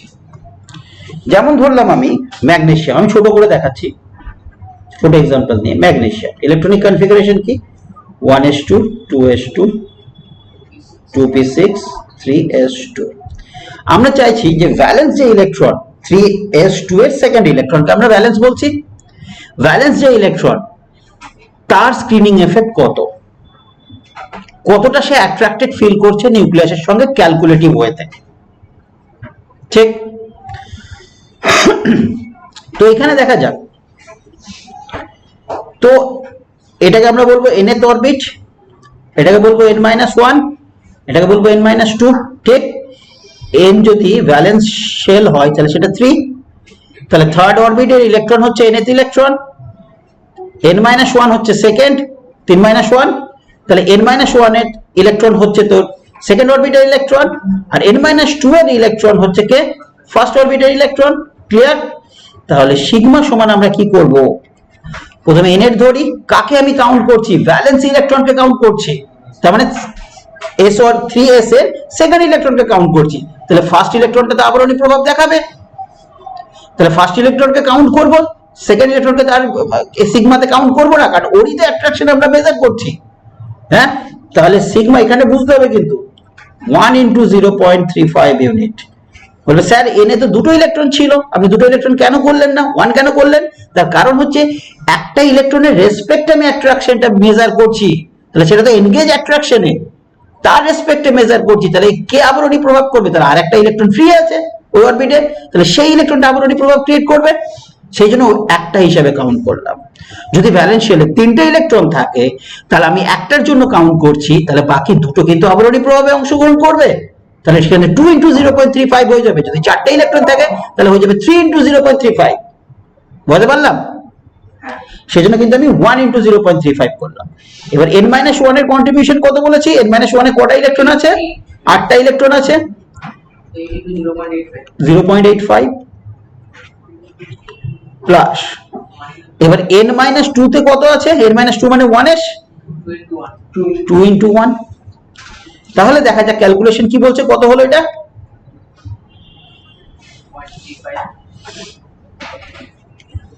0.35। এটা কত হলো? 5 8 40 আর এদিকে 8 8 64, যারা 68, 6.80 প্লাস 2। ঠিক বললাম? করলাম ঠিক? তাহলে টোটাল এলো 9.15। তাহলে ইফেক্টিভ নিউক্লিয়ার চার্জ কত হচ্ছে ম্যাগনেসিয়ামের ভ্যালেন্স ইলেকট্রনের জন্য? 12 মাইনাস 9.15 কত? 2.85। এত ইউনিট ছিল। কত ইউনিট পজিটিভিটি? 12 ইউনিট ছিল। অ্যাট্রাকশন করছে কত ভ্যালেন্স ইলেকট্রনকে? 2.85। মাঝখানে সব ইনার শেলের ইলেকট্রন গুলোতে নষ্ট হয়ে গেছে। বুঝতে পারলাম? এক্সাক্ট। তো এইবার দেখা যাক, আমি একটা বোঝা গেছে কি, তাহলে আমি একটা করতে দেবো। তাহলে আমি একটা দিলাম পটাশিয়ামের সবাই করে দেখাও। জেড এফেক্টিভ বের করে দেখাও।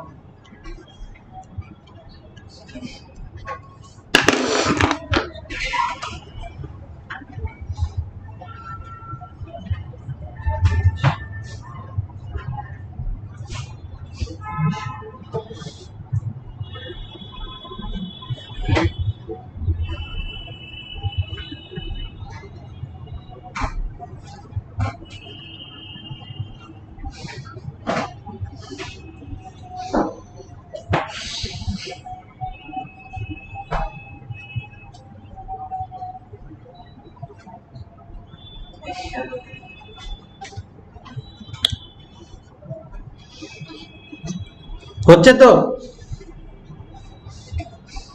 পটাশিয়ামের প্রথমে কি লিখবো? Electronic configuration 1s2 2s2 2p6 3s2 3p6 4s1।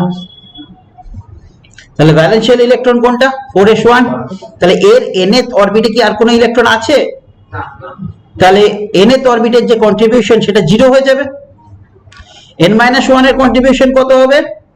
8টা ইলেকট্রনের কন্ট্রিবিউশন, সেটা 0.85। আর n-2 এরটা কন্ট্রিবিউশন কত হবে? 8 এর ইলেকট্রন, 8 ইন্টু 1। n-3 কন্ট্রিবিউশন কত হবে? সেটা 1 হবে। কটা ইলেকট্রন আছে? দুটো, তাহলে 2 ইন্টু 1, তাই না? তাহলে সিগমাটা আমরা বের করে নিতে পারবো 8 into 0.85 plus 8 into 1 plus 2 into 1। ঠিক বললাম কি? ঠিক বললাম? 16.8 এসেছিল কি?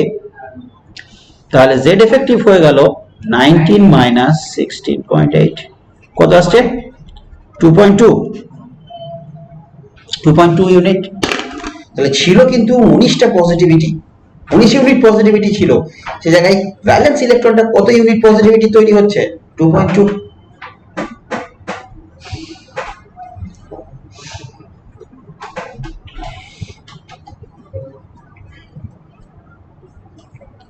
বোঝা গেছে?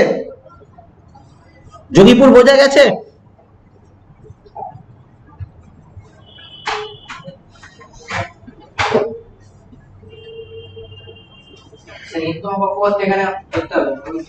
ইলেকট্রন নেই, ইলেকট্রন নেই বলে ধরবো না, 0। এখানে যদি একটা এক্সট্রা ইলেকট্রন থাকতো তাহলে ধরতাম। জঙ্গিপুর বোঝা গেছে?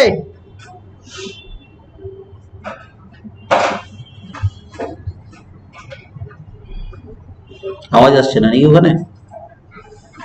কোনো দিক থেকে রিপ্লাই পাচ্ছি না। নেক্সট। বেশ, এই গেল আমাদের আয়নাইজেশন এনার্জি। আশা করি আয়নাইজেশন এনার্জি সম্পর্কে পুরো ডিটেলস হয়েছে। আশা করি কিছু করতে দিলে আয়নাইজেশন এনার্জি সম্পর্কে উত্তর দেওয়া উচিত। ঠিক বললাম কি?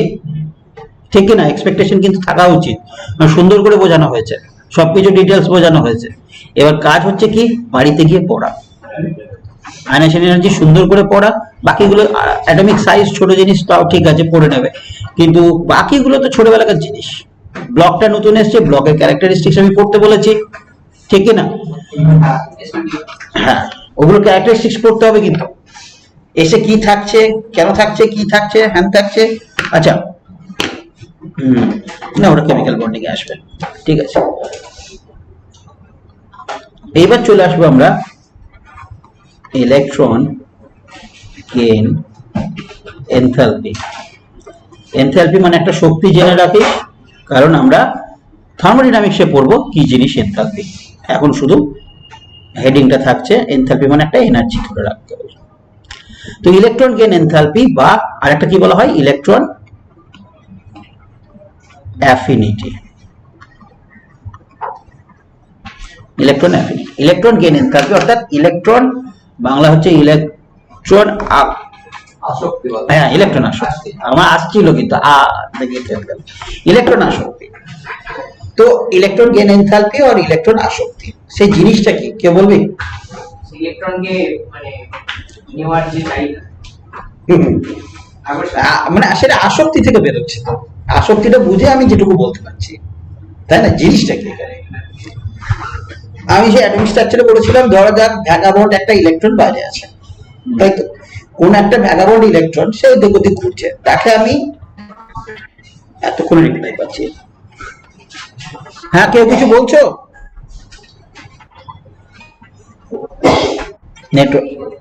নেটওয়ার্কের সময় আমার কাছে কিন্তু খুব কথাটা কিন্তু খুব কেটে কেটে আসছে।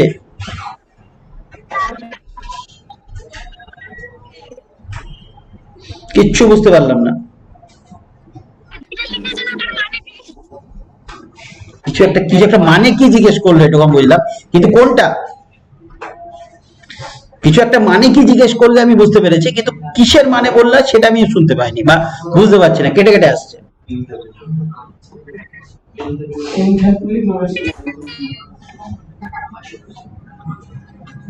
তুমি কি আমি বলবে এনথালপি বললাম কি সেটার মানে জিজ্ঞেস করছো? হ্যাঁ বা না উত্তর দাও, তাহলে বুঝতে পারবো। আচ্ছা আচ্ছা, ঠিক আছে, ঠিক। তো একটা ভ্যাগাবন্ড ইলেকট্রন আছে, সে এদিক ওদিক ঘুরে বেড়াচ্ছে, তাকে আমি কি করলাম, একটা পার্টিকুলার অরবিট, ভ্যালেন্স অরবিটে ওটাকে আমি প্লেস করব ইলেকট্রনটাকে। তো ওই ইলেকট্রনটাকে প্লেস করলে আমরা অ্যাটমিক স্ট্রাকচারে কি পড়েছি, তার জন্য এনার্জি কি হয়, রিলিজ হয় পড়েছি, এনার্জি কিছুটা নির্গত হয়। হ্যাঁ, তাহলে ওই ভ্যাগাবন্ড একটা ইলেকট্রনকে কোনো একটা পার্টিকুলার অ্যাটমের বা স্পিসিসের হোক না কেন, সে আইনিক ফর্মেও দিতে পারে, তো কোনো একটা পার্টিকুলার স্পিসিসের ভ্যালেন্স শেলে জাস্ট প্লেস করব, তার জন্য যে শক্তিটা রিলিজ হবে তাকে বলবো ইলেকট্রন আসক্তি। কিন্তু কন্ডিশন হচ্ছে সেই আয়নাইজেশন এনার্জির মধ্যে একটা কন্ডিশন চাপবে, আইসোলেটেড গ্যাসিয়াস স্পিসিস হতে হবে, অর্থাৎ বিচ্ছিন্ন এবং গ্যাসিয়াস স্টেটে কিন্তু থাকতে হবে তাকে। আমরা ভ্যালুটা মেজার করি গ্যাসিয়াস স্টেটে রেখে। তো তাহলে আমরা বলছি বাইরে থেকে একটা ইলেকট্রনকে কোন একটা পার্টিকুলার বলতে ভ্যালেন্স শেলই বোঝাবেন, তার আগে তো আমি ভ্যালেন্স শেলকে রেখে দিয়ে ভেতরের শেলে ঢোকাতে পারবো না। তো ভ্যালেন্স শেল যেটা যোজন কক্ষে আনতে গেলে যে পরিমাণ শক্তি রিলিজ করবে স্পিসিসটা আইসোলেটেড অ্যান্ড গ্যাসিয়াস স্টেটে, তাকে আমরা বলবো ইলেকট্রন আসক্তি। তাহলে আয়নাইজেশন এনার্জি কি ছিল? ইলেকট্রনকে বের করার জন্য এনার্জি। এখানে কি হচ্ছে, ইলেকট্রন গেইন এনথালপিতে ইলেকট্রনটাকে টেনে নিয়ে আসার জন্য, নিজের ভ্যালেন্স শেলে নিয়ে আসার জন্য যে পরিমাণ এনার্জি রিলিজ করছে, দুটোর মধ্যে আরেকটা বেসিক পার্থক্য হচ্ছে, আয়নাইজেশন এনার্জিতে আমাকে ইলেকট্রন এনার্জি দিতে হচ্ছিল, আর ইলেকট্রন আসক্তিতে কি হচ্ছিল, জেনারেলি এনার্জি রিলিজ করছিল, এনার্জি রিলিজ করছে, তাই তো? সেক্ষেত্রে কিন্তু ব্যতিক্রম দেখা যায় আয়নাইজেশনে, এই ইলেকট্রন গেইন এনথালপিতে। তো সেই জন্য আমি জেনারেলি কথাটা কিন্তু বারবার ইউজ করছি, জেনারেলি, কারণ কেমিস্ট্রি হচ্ছে king of exception, but each and every exception has it own explanation. And right explanation. তো সেই জন্য আমি জেনারেলি কথাটা বারবার ইউজ করছি। তো বাইরে থেকে একটা ইলেকট্রন আনতে গেলে যে পরিমাণে শক্তি নির্গত হবে গ্যাসিয়াস আইসোলেটেড স্টেটে কোন একটা স্পিসিসের, সেই পরিমাণ শক্তিটাকে আমরা বলবো ইলেকট্রন আসক্তি।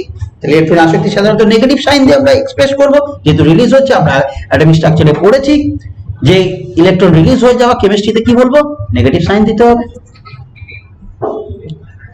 ঠিক, যাই হোক, তাহলে এক কাজ করো, আজকের জন্য এই ক্লাসটা এখানেই স্টপ করে দাও। এতটা যদি নেটওয়ার্ক ইস্যু হয় তাহলে ক্লাসটা স্টপ করে দাও। আর এমনিতেই 5-7 মিনিট আছে, হ্যাঁ, আমি ওদেরকে এমনি জেনারেল একটু ডিসকাশন করি। নেক্সট ক্লাস কিন্তু আমি এখান থেকে তাহলে ইলেকট্রন গেইন অ্যাফিনিটি থেকেই আমরা স্টার্ট করবো।